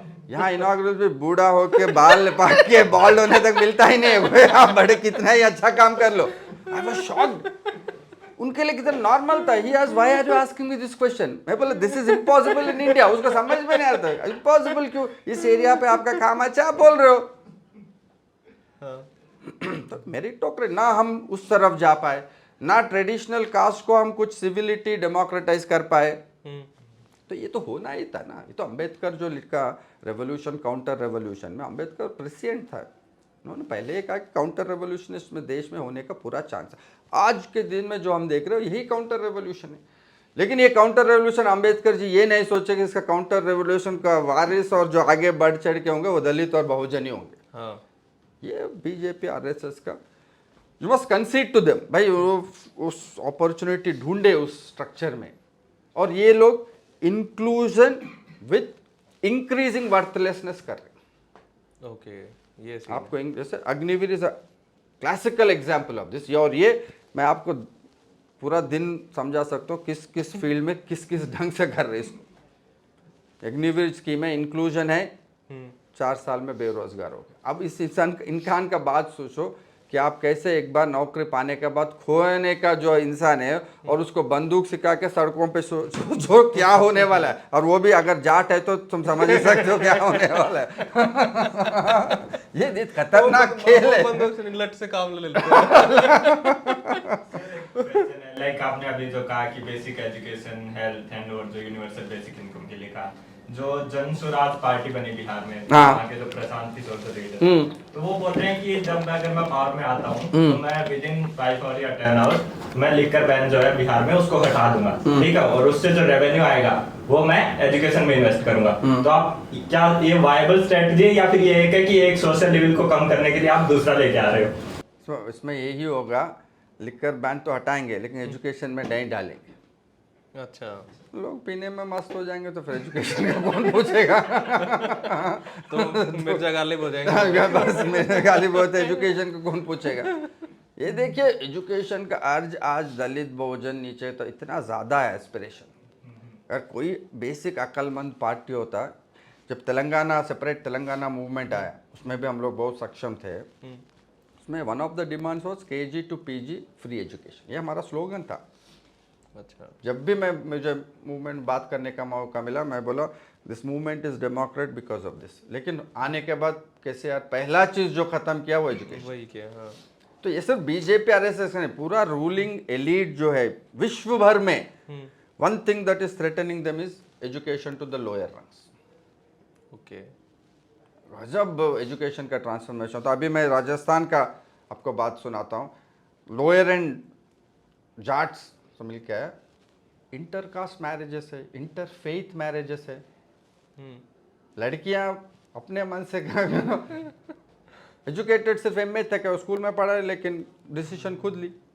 ये होता है ना एजुकेशन से, you get your own. Yes, कुछ नहीं है तो मेरे पास एक डिग्री है, मैं काम करूंगा काम खुद। कर लूंगा। हाँ, आप ये बनाओ ना लोगों को, ऐसा सक्षम बनाओ भाई, हेल्थ का आपका कुछ हो हम देखेंगे, आपको पढ़ना जहाँ तक पढ़ना है हम पढ़ाएंगे। आप स्कैंडिनेवियन कंट्रीज चले जाओ, स्वीडन, फिनलैंड, क्यों उनका हैप्पीनेस इंडेक्स पे टॉप पे है? उनका पब्लिक ट्रांसपोर्ट फ्री है, एजुकेशन फ्री है, हेल्थ, इवन कैंसर हुआ तो भी फ्री। खैर पीपल बोर हो जाते, बोरिंग लोग है वो, बहुत देर तो बोरिंग, तो वो तो ठीक है, फिर भी यहाँ से इस टॉक्सिसिटी से वो ठीक है, वो बोर्डम हम सह सकते, लेकिन तो आराम से रहते लोग, टॉक्सिसिटी नहीं है वहाँ पे। बेसिक एंग्जाइटीज तो क्लियर करो ना लोगों का। 50 साल कांग्रेस क्या किया? 50 साल से आप इन्वेस्ट नहीं कर रहे हो एजुकेशन, डिफेंस में, बड़े बड़े बातें, देश का वो है, तिरंगा है, ये सब तो ठीक है भाई। पर सर डिफेंस में आप ये चीज देखो ना, स्टार्टिंग का जो पहला बजट था वो तो शायद पूरा ही 190 करोड़ के आसपास था, जिसमें से 80 या 90 करोड़ रुपए तो डिफेंस के ही थे। डिफेंस के अभी भी 40% आपका पूरा डिफेंस का ही है। क्यों आप इतना इन्वेस्ट कर रहे हो? क्यों? पाकिस्तान पाकिस्तान, चाइना पे ही, मतलब कितना है, कोई देश को स्ट्रॉन्ग, जापान जैसा एडवांस्ड कंट्री है, उसके पास स्टैंडिंग आर्मी नहीं है, जापान के पास अपना आर्मी नहीं है। वही तो चाइना 30% अपनी आर्मी कम कर ली और यहाँ अग्निवीर बना के छोड़ रहे हैं। आज के दिन में नॉलेज सोसाइटी है, टेक्नोलॉजिकल डोमिनेशन, नॉलेज डोमिनेशन चाहिए। आप कह रहे हो एक तरफ विश्व गुरु, खैर अभी वो विश्व गुरु से विश्व बंधु हो गया। कैसे बनाओगे? आप देखो यूनिवर्सिटीज में क्या चल रहा है, जितना गिने चुने यूनिवर्सिटीज उसको भी आप खत्म कर रहे हो। देखो AUD में क्या चल रहा है, JNU का फंडिंग खत्म हो गया, दिल्ली यूनिवर्सिटी में क्राइसिस है। यूनिवर्सिटी से याद आए, उस फोन पे मोटा भाई का फोन आता है कभी कि अजय भाई आओ कभी दीनदयाल उपाध्याय। वो जानते हैं ना, नहीं आएंगे तो क्यों बुलाएंगे। लेकिन RSS मित्रों से भी मैं मिलता बात करता रहता हूँ, उसमें भी एक सेंस सेक्शन है आदित्य, जो देश के लिए कुछ करना चाहते हैं, कमिटेड है, सब कुछ छोड़ छाड़ के आगे। उनका विजन ये पता नहीं कहीं ना कहीं पे वो पार्टीशन में अटक गया। अच्छा, आजादी के वक्त पार्टीशन का समय का वो अटक गया। उनको अभी भी लगता है कि मुस्लिम राष्ट्रों से जो है घोड़ों पे चल के लोग आएंगे इसको ऑक्यूपाई करने, ऐसा नहीं या है। फिर ये बात सिर्फ डराने के लिए कह रहे हो? कुछ सेक्शन उसमें वो डराने के है, कुछ सेक्शन उनमें वो लोग विश्वास करते हैं। जैसे हम हाल ही में एक बंदे से मिले थे, तो बात करते हो हिस्टेरिकल हो जाता है, हाँ आ जाएंगे पूरा हमारा औरतों को उठा के ले। भैया ऐसा नहीं होता है, ऐसा मतलब पॉपुलेशन वो कह रहे हैं, इसलिए वो कह रहे हैं कि आर्मी और पुलिस से काम नहीं चलेगा, पूरा सब लोग मिलिटेंट बनना चाहिए। इजराइल के जैसे she was also there, she said that आप इसका नतीजा समझ रहे हो कि अपना घर का एग्जांपल दे रहे कि घर में सब मिलिटेंट हो रहे, मैन टॉक्सिक हो रहे, डर का वातावरण है घर में। तो ये हिस्टीरिया जो है, आप RSS वाले अगर इस हिस्टीरिया को कम करे, ये सब जो मुस्लिम पाकिस्तान ये सब 5% प्रॉब्लम है, मैं तो कट्टरपंथी एक स्मॉल सेक्शन में है, 5% को आप 90% बना दो। जो 90% असली मुद्दा है, बेरोजगारी, स्वास्थ्य एंड शिक्षा, उसको 5% बना दियो।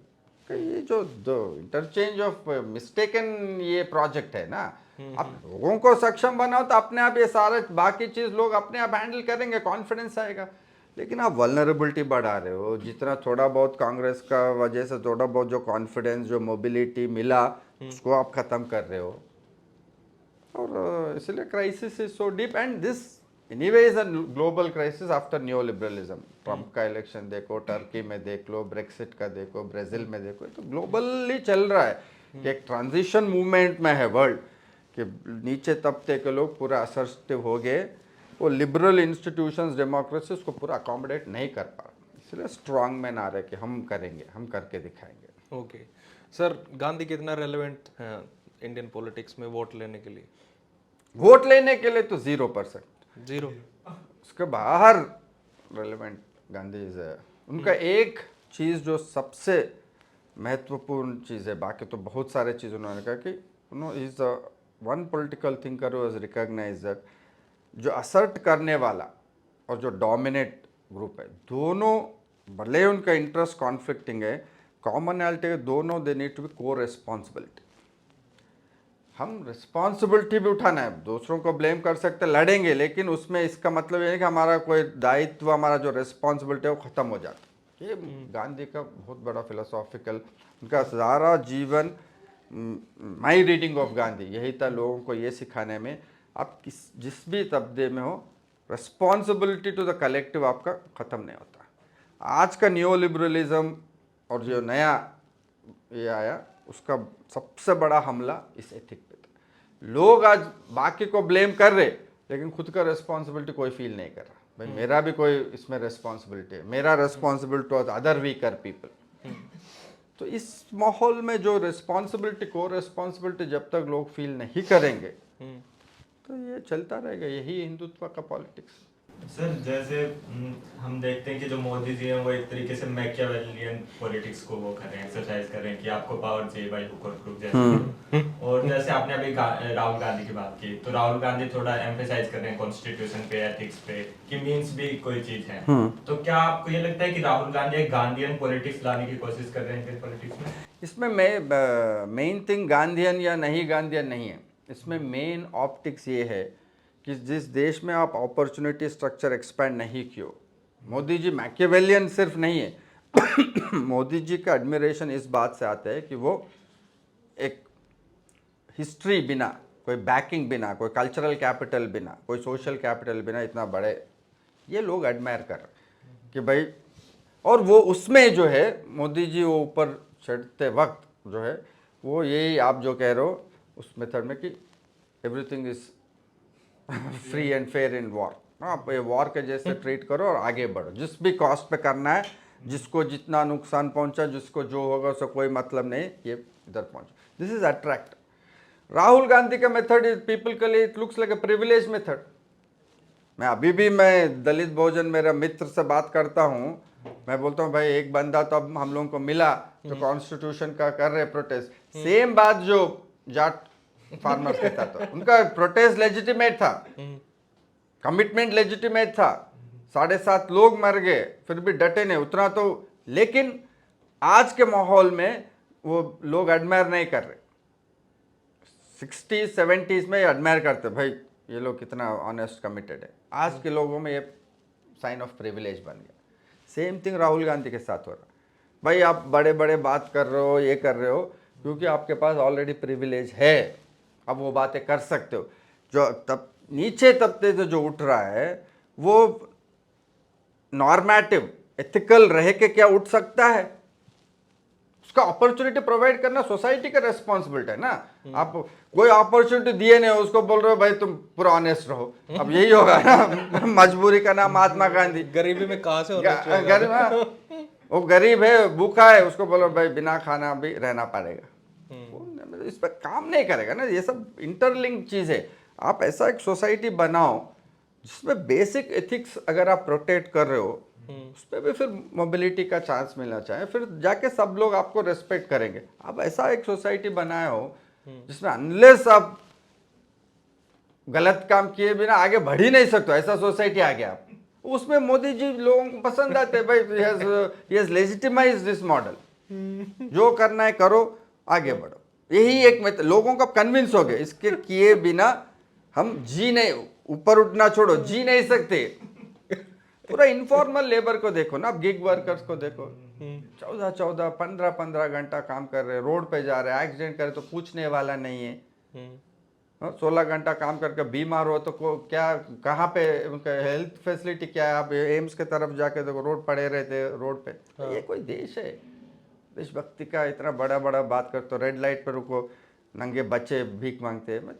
70-80 साल के बाद ये बेसिक चीजें तो कर सकते थे ना, इतना तो वेल्थ था। ये तो देश की राजधानी देश की राजधानी है, बाकी शहर में छोड़, इधर वो सिर्फ एक बोर्ड मिलेगा आपको, इधर बीकाजी कामे के पास नो बेगिंग जोन, उधर रहते नहीं, उसके नीचे ही बेगर्स रहते, बोर्ड के नीचे, वी सॉ मेनी टाइम्स। आप basic human value worth create नहीं किए हो उसमें, तो लोग अब आते आते न्यू लिबरलिज्म के बाद ये प्रूव हो गया कि भाई हुक और crook, get your thing, this is only way you can survive.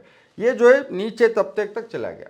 ये सब पहले डोमिनेंट कास्ट में था ये वैल्यूज, ये अभी पूरा लास्ट अंत्योदय हो गया ये इस अंत्योदय विकृति योजना का हो गई। अंत्योदय हो गया, लास्ट पॉइंट तक ये पहुंच गया भैया, किसी चीज का मैं कोई अभी देखना नहीं है, बस आगे बढ़ना है। इसमें फिर ऐसे ही माहौल में ऐसे ही पॉलिटिक्स बनेंगे ना, उसमें आप राहुल गांधी आपको बोलेगा एथिकल रहो, पेशेंस रखो, सिविल रहो, संविधान है ये किताब, उसमें उसको कुछ मतलब ही नहीं बनता, उसका मतलब कनेक्ट ही नहीं है वो आपने। एग्जैक्टली कनेक्ट नहीं बनेगा उसमें। आप तो उस सेक्शन को अगर आपको करना है तो फिर आप रेडिकल ट्रांसफॉर्मेटिव, ये सब मोहब्बत का दुकान वुकान से काम नहीं करेगा, वो मोहब्बत छोड़ेगा, सिर्फ दुकान पकड़ लेगा।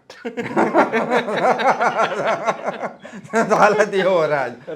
राम गुहा कह रहे थे कि गांधी फैमिली को तो सोशल अंडरस्टैंडिंग है ही नहीं, वो बात ऐसे करते हैं जैसे वो साउथ ऑफ फ्रांस में रह रहे हैं। नहीं, एग्जैजरेशन है, इतना एग्जैजरेशन करने का भी देखिए, Gandhi family as its own trajectory, social secular commitment तो दिखाए ना, कि नो इतना उनका घर से निकाल दिया, मेंबरशिप दिखा दिया, मैं वही कह रहा हूँ, जहाँ पे पीपल रेसिस्ट कर रहे उसको हम ये कैपेसिटी भी हमको खोना नहीं चाहिए कि उसमें रेस्पेक्ट भी देखना है ना। अब राहुल गांधी अकेला लीडर है जो आरएसएस से भिड़ रहा है, अकेला लीडर जो अदानी का नाम लेके बोल रहा मोनोपोली कैपिटलिज्म, और आप बताइए कोई दूसरा लीडर देश में कभी इसका एक पब्लिक डिस्कोर्स में पॉलिटिसाइजेशन कर रहा है, लोगों को नो कहीं ना पर कहीं ये आम आदमी को नहीं समझ आ रही सर ये बातें। वही बात, क्योंकि वो कनेक्ट नहीं है, बातें सही है, बातें लेजिटिमेट है, बातें डेमोक्रेसी प्रोटेक्ट करने के लिए जरूरी है, लेकिन इस माहौल में जो आप बनाए हो नीचे, इसमें कांग्रेस का भी बड़ा हाथ है। क्यों सोशल वेलफेयर पॉलिसीज ऐसा नहीं लाए? इसमें मैं तो खैर गांधी को छोड़ो, नेहरू और अंबेडकर को भी मैं दोष मानता हूँ। अंबेडकर जो दलितों का इतना बढ़ चढ़ के बातें किए, प्राइमरी एजुकेशन पे क्यों उन्होंने कुछ नहीं लिखा? खुद उन्होंने खुद इतना सिर्फ struggle करके- आईआईटीज बड़े बड़े यूनिवर्सिटियों में आप रिजर्वेशन मांग लिए, भाई उधर तक पहुंचेगा कैसे बंदा? वो आप जिला परिषद में इधर ठोकर खा के उधर ठोकर खा के पहुंच रहा, वो ऑलरेडी थका हुआ बंदा पहुंच रहा है एजुकेशन में, उसको फिर आप बोल रहे हो मेरिट एजुकेशन दो, वो डिस्टॉर्ट हो रहा है ना पर्सनैलिटी पूरा, इसलिए नेगेटिविटी आ जाता है इंसान में। क्या बकवास है ये? आप प्रोटेक्शन दो। Primary Nehru and Ambedkar biggest failure is neglect of primary health and primary education. Gandhi तो खैर अलग था, बंदा खुद ही पढ़ाना, खुद ही मेडिसिन लेना, खुद ही फास्टिंग करना, वो खुद अपने ऊपर एक्सपेरिमेंट, उनका तो एक अलग मॉडल था। वो तो एक बड़ा समाज में नहीं चलेगा, वो खुद ही नहा लो, खुद ही नीम के पत्ते खा लो। तो ये तो दूसरा ढंग का डैमेज किया गांधी ने कि सारा चीज को लेजिटिमाइज कर दिया, जो बुकमरी था खुद ही वो लेजिटिमाइज कर दिया उन्होंने, उनका वो गलती था। नेहरू अंबेडकर जो मॉडर्निस्ट थे, तो नया समाज का ये करना, नेहरू पूरा big dams, Bhakra Nangal, IITs बनाए। भाई प्राइमरी एजुकेशन बच्चों को, बच्चे देश के फ्यूचर, अगर नेहरू 50 से लेके 60 तक पूरा क्वालिटी प्राइमरी एजुकेशन बनाते, देखो आदित्य आज क्या सिचुएशन रहता। सर मेरे को जैसे याद आ रहा है, पता नहीं मैं सही हूँ या गलत, आप करेक्ट करना, कि एक बार जब चाइना गए नेहरू तो माओ को उन्होंने बोला कि आप एटम बम बनाओ, तो माओ ने बोला कि पहली नीड हमारे को एक हेल्दी बॉडी और एक एजुकेटेड माइंड है, अगर ये हमने दे दिया तो अपने आप बना लेंगे एटम बम। ये चाइनीज मॉडल है, इसलिए आज चाइना कहाँ, आज हम कहाँ। चाइनीज मॉडल में पहला चीज माओ का ग्रेटेस्ट अचीवमेंट इज, बाकी छोड़ो, कलेक्टिव आइडेंटिटी बनाया। मैं 3 साल पहले चाइना जाके आया, Maoism is nothing but nationalism. अच्छा, कलेक्टिव, और इस ढंग का कलेक्टिव और इस ढंग का डिसिप्लिन उनमें है। मैं किसी यूनिवर्सिटी में है ना, the kind of care they gave, hospitality. सुबह मुझे 4 बजे वापस से फ्लाइट पकड़ना है, वहाँ का फैकल्टी चाय और बिस्कुट लेके पहुँच गया। मैं बोला आप इतना सुबह 4 बजे क्यों पहुँच गया, प्रोफेसर हो इतना बड़ा, you are my guest, our country's guest. Nationalism ये होता है, कलेक्टिव नो इन्वॉल्वमेंट। यहाँ तो प्रोफेसर से और चाय मंगवा लेंगे। 4 बजे आए तो चाय तो पिला दे यार। हमारे बच्चे तो चाय दे के दे रहे अभी तक तो हमारा नेशनलिज्म कहाँ है? तो चाइना के देखे माओ का इंटायर थिंग कलेक्टिव। लॉन्ग मार्च क्या था? उन्होंने कहा कि सब बंदे अपने बैकयार्ड में जो आयरन मिलता है, छोटे छोटे आयरन के टुकड़े, सब जमा करो, उससे जो है इंडस्ट्री शुरू किया। ये है लॉन्ग मार्च। कहाँ हमारे पास, खैर हमारा पास कास्ट का प्रॉब्लम था, इतना कलेक्टिव बनाना मुश्किल होगा, अब हरियाणा में जाओगे, आप बोलोगे जाटों के सबका आयरन, वो बोलेगा किस जात का आयरन का टुकड़ा है। तो ये हमारा कॉम्प्लेक्सिटी अलग था चाइना से, यह मानते। लेकिन उसके लिए हम सोच के प्राइमरी एजुकेशन अगर हम बनाते कि कॉमन स्कूल सिस्टम, हर तबके का बच्चा इसी स्कूल में पढ़ा। एडवांस कैपिटलिस्ट कंट्री जैसे अमेरिका के पास आपका कॉमन स्कूल है, क्या बात कर रहे हो। यहाँ इतना गरीब कंट्री में आप एक कॉमन स्कूल नहीं बना सकते। 5-10% बजट लगा के 80% ऑफ प्रॉब्लम हमारा वहीं ख़त्म हो जाते। पहले प्रेजुडिसेस ख़त्म होते, ये तनाव ख़त्म हो जाते, ये कास्ट के बीच में दूरियां ख़त्म हो जाते। Modern schooling constitutionally state should have said nothing doing. तो आप जाट का बच्चा हो, दलित का जो हो, इसी स्कूल में पढ़ना है, कोई प्राइवेट स्कूल नहीं रहेगा। अपने आप लोग एडजस्ट होते हैं ना, फिर टाइम लेके। फिर जब ऑल्टरनेटिव नहीं है, dominant caste also would have adjusted. जैसे हमारा फादर जो स्कूल में पढ़े हैं, मेरे पेरेंट गांव का स्कूल में पढ़े, उनका स्कूल में दलित भी थे, उसको ओबीसी भी था, कास्ट था, लेकिन स्कूल में जाते ही वो फ्रेंड्स बन गए।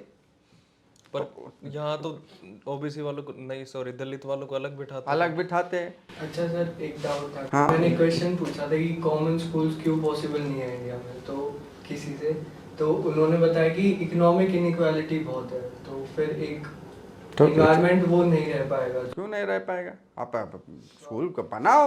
अमेरिका में जब कॉमन स्कूल बना है, उस उनको भी रेशियल प्रॉब्लम है। ब्लैक्स और वाइट्स का कितना बड़ा डिवाइड है, अपने से तो ज़्यादा है। अपने से ज़्यादा है। Amartya Sen says the black areas in America are as backward as sub Saharan Africa in the heart of America. का कोई कम नहीं है, उनका भयंकर इक्वालिटी से। अब मैं अमेरिका में घूम के आओ, बॉल्टिमोर जैसा, जहाँ ये गन प्रॉब्लम क्यों है, ड्रग्स और गन पर इतना। हमारे यहाँ तो वो सब प्रॉब्लम्स नहीं है, गन का प्रॉब्लम है ना।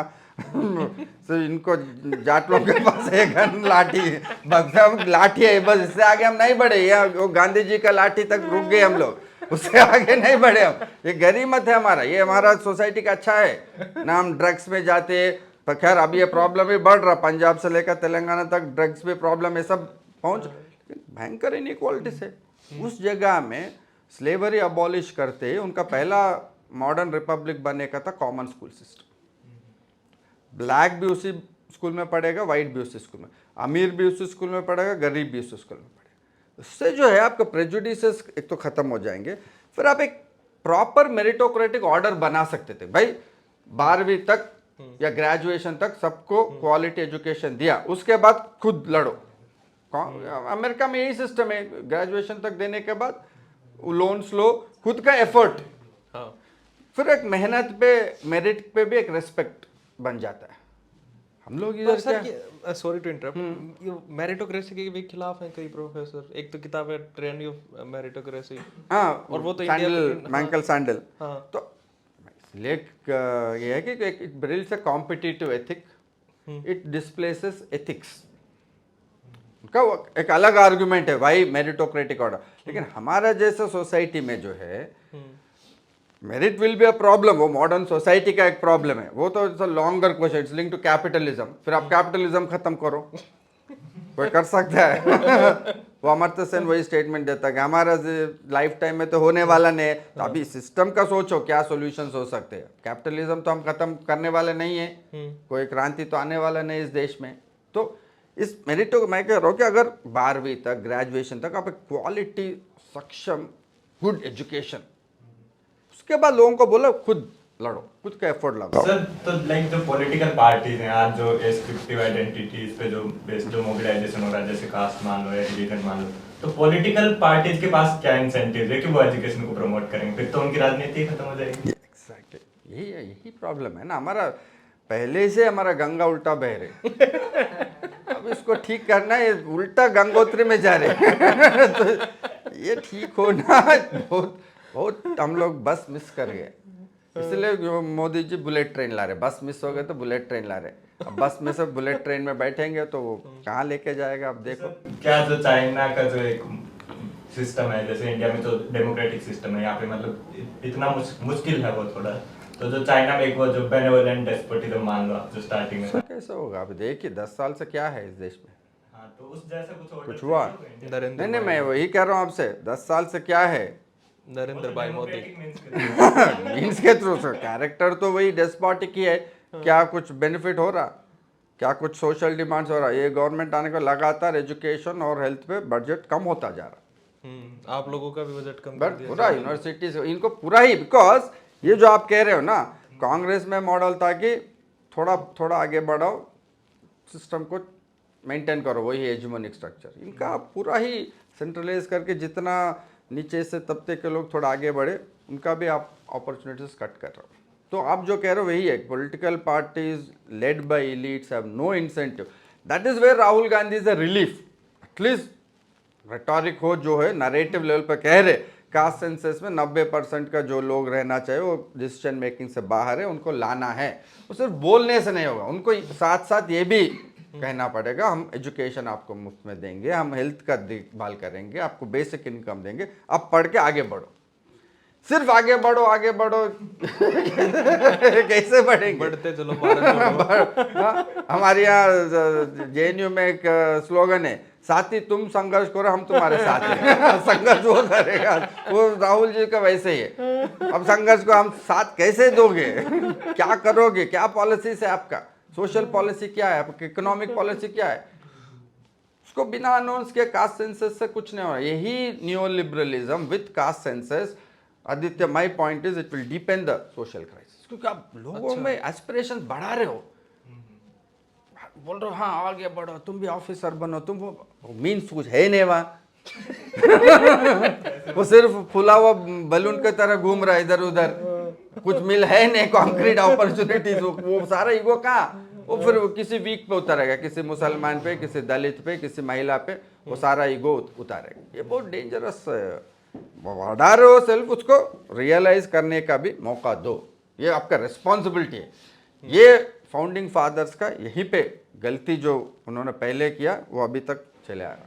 अच्छा, बीजेपी इलेक्शंस के बाद पर्सनली एक होपलेसनेस है कि मतलब हरियाणा में तो खुश ही नहीं है लोग। पूरा मतलब क्या जो सर पूरा देखो लोग, कंप्लीट करो। लोग, मैं हमेशा मानता हूँ इस देश के लोग बहुत चतुर है, बहुत इंटेलिजेंट है। इस देश के लोगों का, जो आप ऐसा देश में 10 साल में जो चला प्रोपागंडा, उसमें अयोध्या में एक दलित को जिताए और वाराणसी में मोदी जी का आधा से कम कर दिया मेजॉरिटी, कोई कम चीज़ नहीं आप इसको। तो लोग ये जानते हैं इस रेजिम में कुछ होने वाला है, लेकिन वही जो नीचे तबके के गुस्से में, जो पुराना एलिट का गुस्से, BJP is reaping the benefits. Haryana is an example. जाटों पे जो गुस्सा है, जो लेजिटिमेट गुस्सा है, वो बीजेपी करेगा कुछ नहीं, लेकिन इस वक्त क्योंकि कांग्रेस भी कुछ नहीं कर, तो वो कह रहा भाई ऐसा जो जब कम से कम ये करवा रहे उनको दे दो।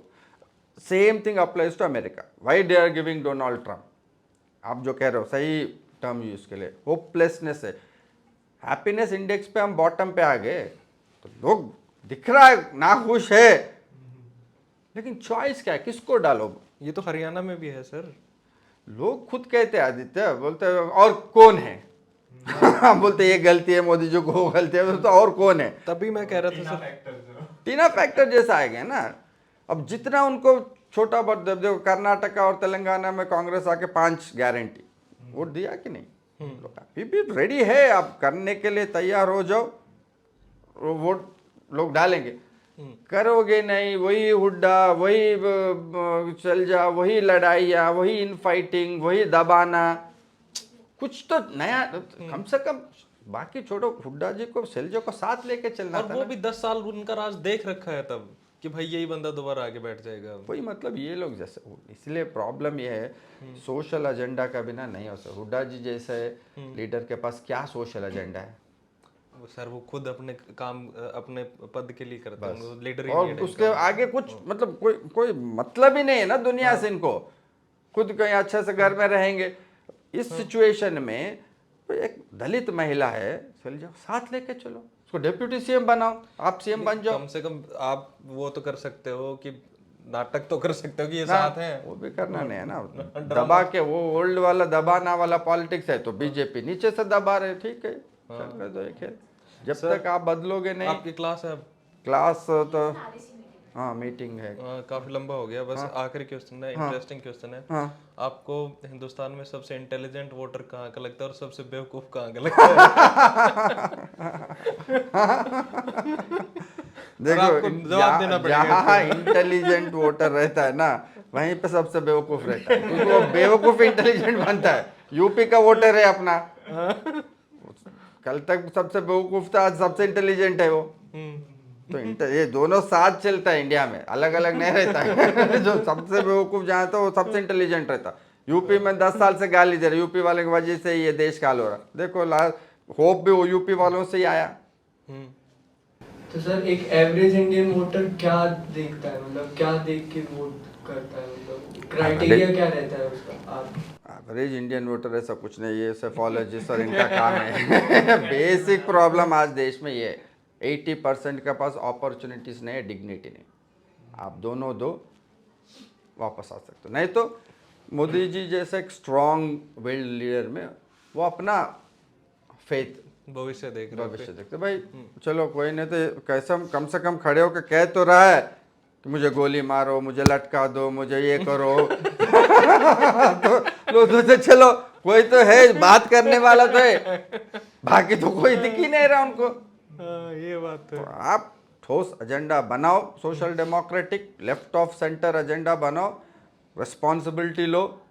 बोलो 5 साल में हम, इसीलिए तेलंगाना में लीडर आते वक्त यही बोला, 5 गारंटी 5 साल में हम करके दिखाएंगे। अब 2 किए उन लोगों ने, तीसरा आते थे पैसा खत्म हो गया। अब देखो क्या करते, तो उसके लिए टैक्सेशन का पॉलिसी आपको चेंज करना पड़ेगा। अब टैक्सेशन, रिच को टैक्स करना नहीं चाहते हो आप, तो सारा इंटर रिलेटेड प्रॉब्लम है ना। ये सिचुएशन ग्राउंड में जब तक आप नहीं बदलोगे, worth and opportunity interlinked. Okay sir एक आज नेहरू जयंती और हम जेएनयू में बैठे एक क्वेश्चन नेहरू में भी कर लेते हैं कि जो नेहरू का जो सोशलिस्टिक मॉडल है या फिर जो इंडिया के लिए जो इनका विजन था, और जो आज आप बता रहे हो कि जो नियो लिबरल ऑर्डर आ रखा है, या फिर जो डेमोक्रेसी वो एक तरीके से वीक हो रही है, यहाँ पे वो कितना रेलेवेंट है? नेहरू का देखिए रेलेवेंस मतलब एक स्पिरिट, एक वो जो उनका ऑनेस्ट इमेज जो था ना, वो है। नेहरूवियनिज्म खत्म हो गया, बेटर टू लीव देम। वो बार बार करके गांधी नेहरू करने से कुछ होने वाला नहीं। They were universalist of their time. समाज में हमेशा जो है कॉम्प्लेक्सिटी, जब आगे बढ़ेंगे कॉम्प्लेक्सिटी बढ़ता जाएगा। अभी जैसे सबकास्ट का प्रॉब्लम है, जातियों के बीच में लड़े, उसमें नेहरू क्या, आपको नेहरू जितने बार पढ़ लो क्या मिलेगा? गांधी पढ़ लो क्या मिलेगा? राजा राममोहन रॉय पढ़ लो क्या मिलेगा? नहीं मिलेगा ना, क्योंकि नया कॉम्प्लेक्सिटीज है, हमारा समय का कौन। उनसे हम स्फूर्ति ले सकते, इंस्पिरेशन ले सकते। उनका जो स्पिरिटेड फाइट था, कमिटमेंट था, जेल भरने का, that will always remain relevant. Concrete ideas level पे उनका समय खत्म हो चुका। उनके वजह से थैंकफुल 70 साल हमें डेमोक्रेसी मिला, हमारा आधा जिंदगी अच्छा गया। अब हमारा जिम्मेदारी है, अब क्या होने वाला है? उनका जो पेट्रोल डालना था वो पेट्रोल खत्म हो गया, अब नया पेट्रोल हमें डालना है। ये नहीं कि हम बैठ के सोच रहा पेट्रोल नहीं होगा, हमें करना पड़ेगा। हम नया सॉल्यूशंस ढूंढेंगे, हम नया फॉर्मुलेशंस करेंगे। इसे कांग्रेस वालों को बार बार बोलता हूँ, ये गांधी नेहरू छोड़ो, खत्म हो गया। स्पिरिट रहेगा गांधी का, सैक्रिफाइस जो था जान दे के भी। एक विनय लाल करके हमारा एक हिस्टोरियन फ्रेंड है, उनका कहना है कि Gandhi's death has given India 50 years democracy. वो अगर नहीं मरते, उसी समय राइट विंग स्वतंत्र party was already conservative princely states का बहुत जबरदस्त दबदबा था ना, तभी तो हम लोग एक राइट वर्डशिप ले लेते। उनका सैक्रिफाइस अलर्टेड पीपल, उनका वो जो अंदर का जो एथिकल बेसिक है वो उन्होंने, तो we'll always be grateful, we'll always respect and draw inspiration, but ideas ये दो अलग चीज़ है। तस्वीर लगाओ, बुझा करो, लेकिन किताब खुद नया पढ़ो। यही नहीं उनको देख के कुछ नया, ऐसा देखने से कुछ सूर्यकांति कुछ मिले उससे कुछ नया आइडियाज नहीं है आएंगे। ठीक, okay sir, great, that was really nice meeting you guys.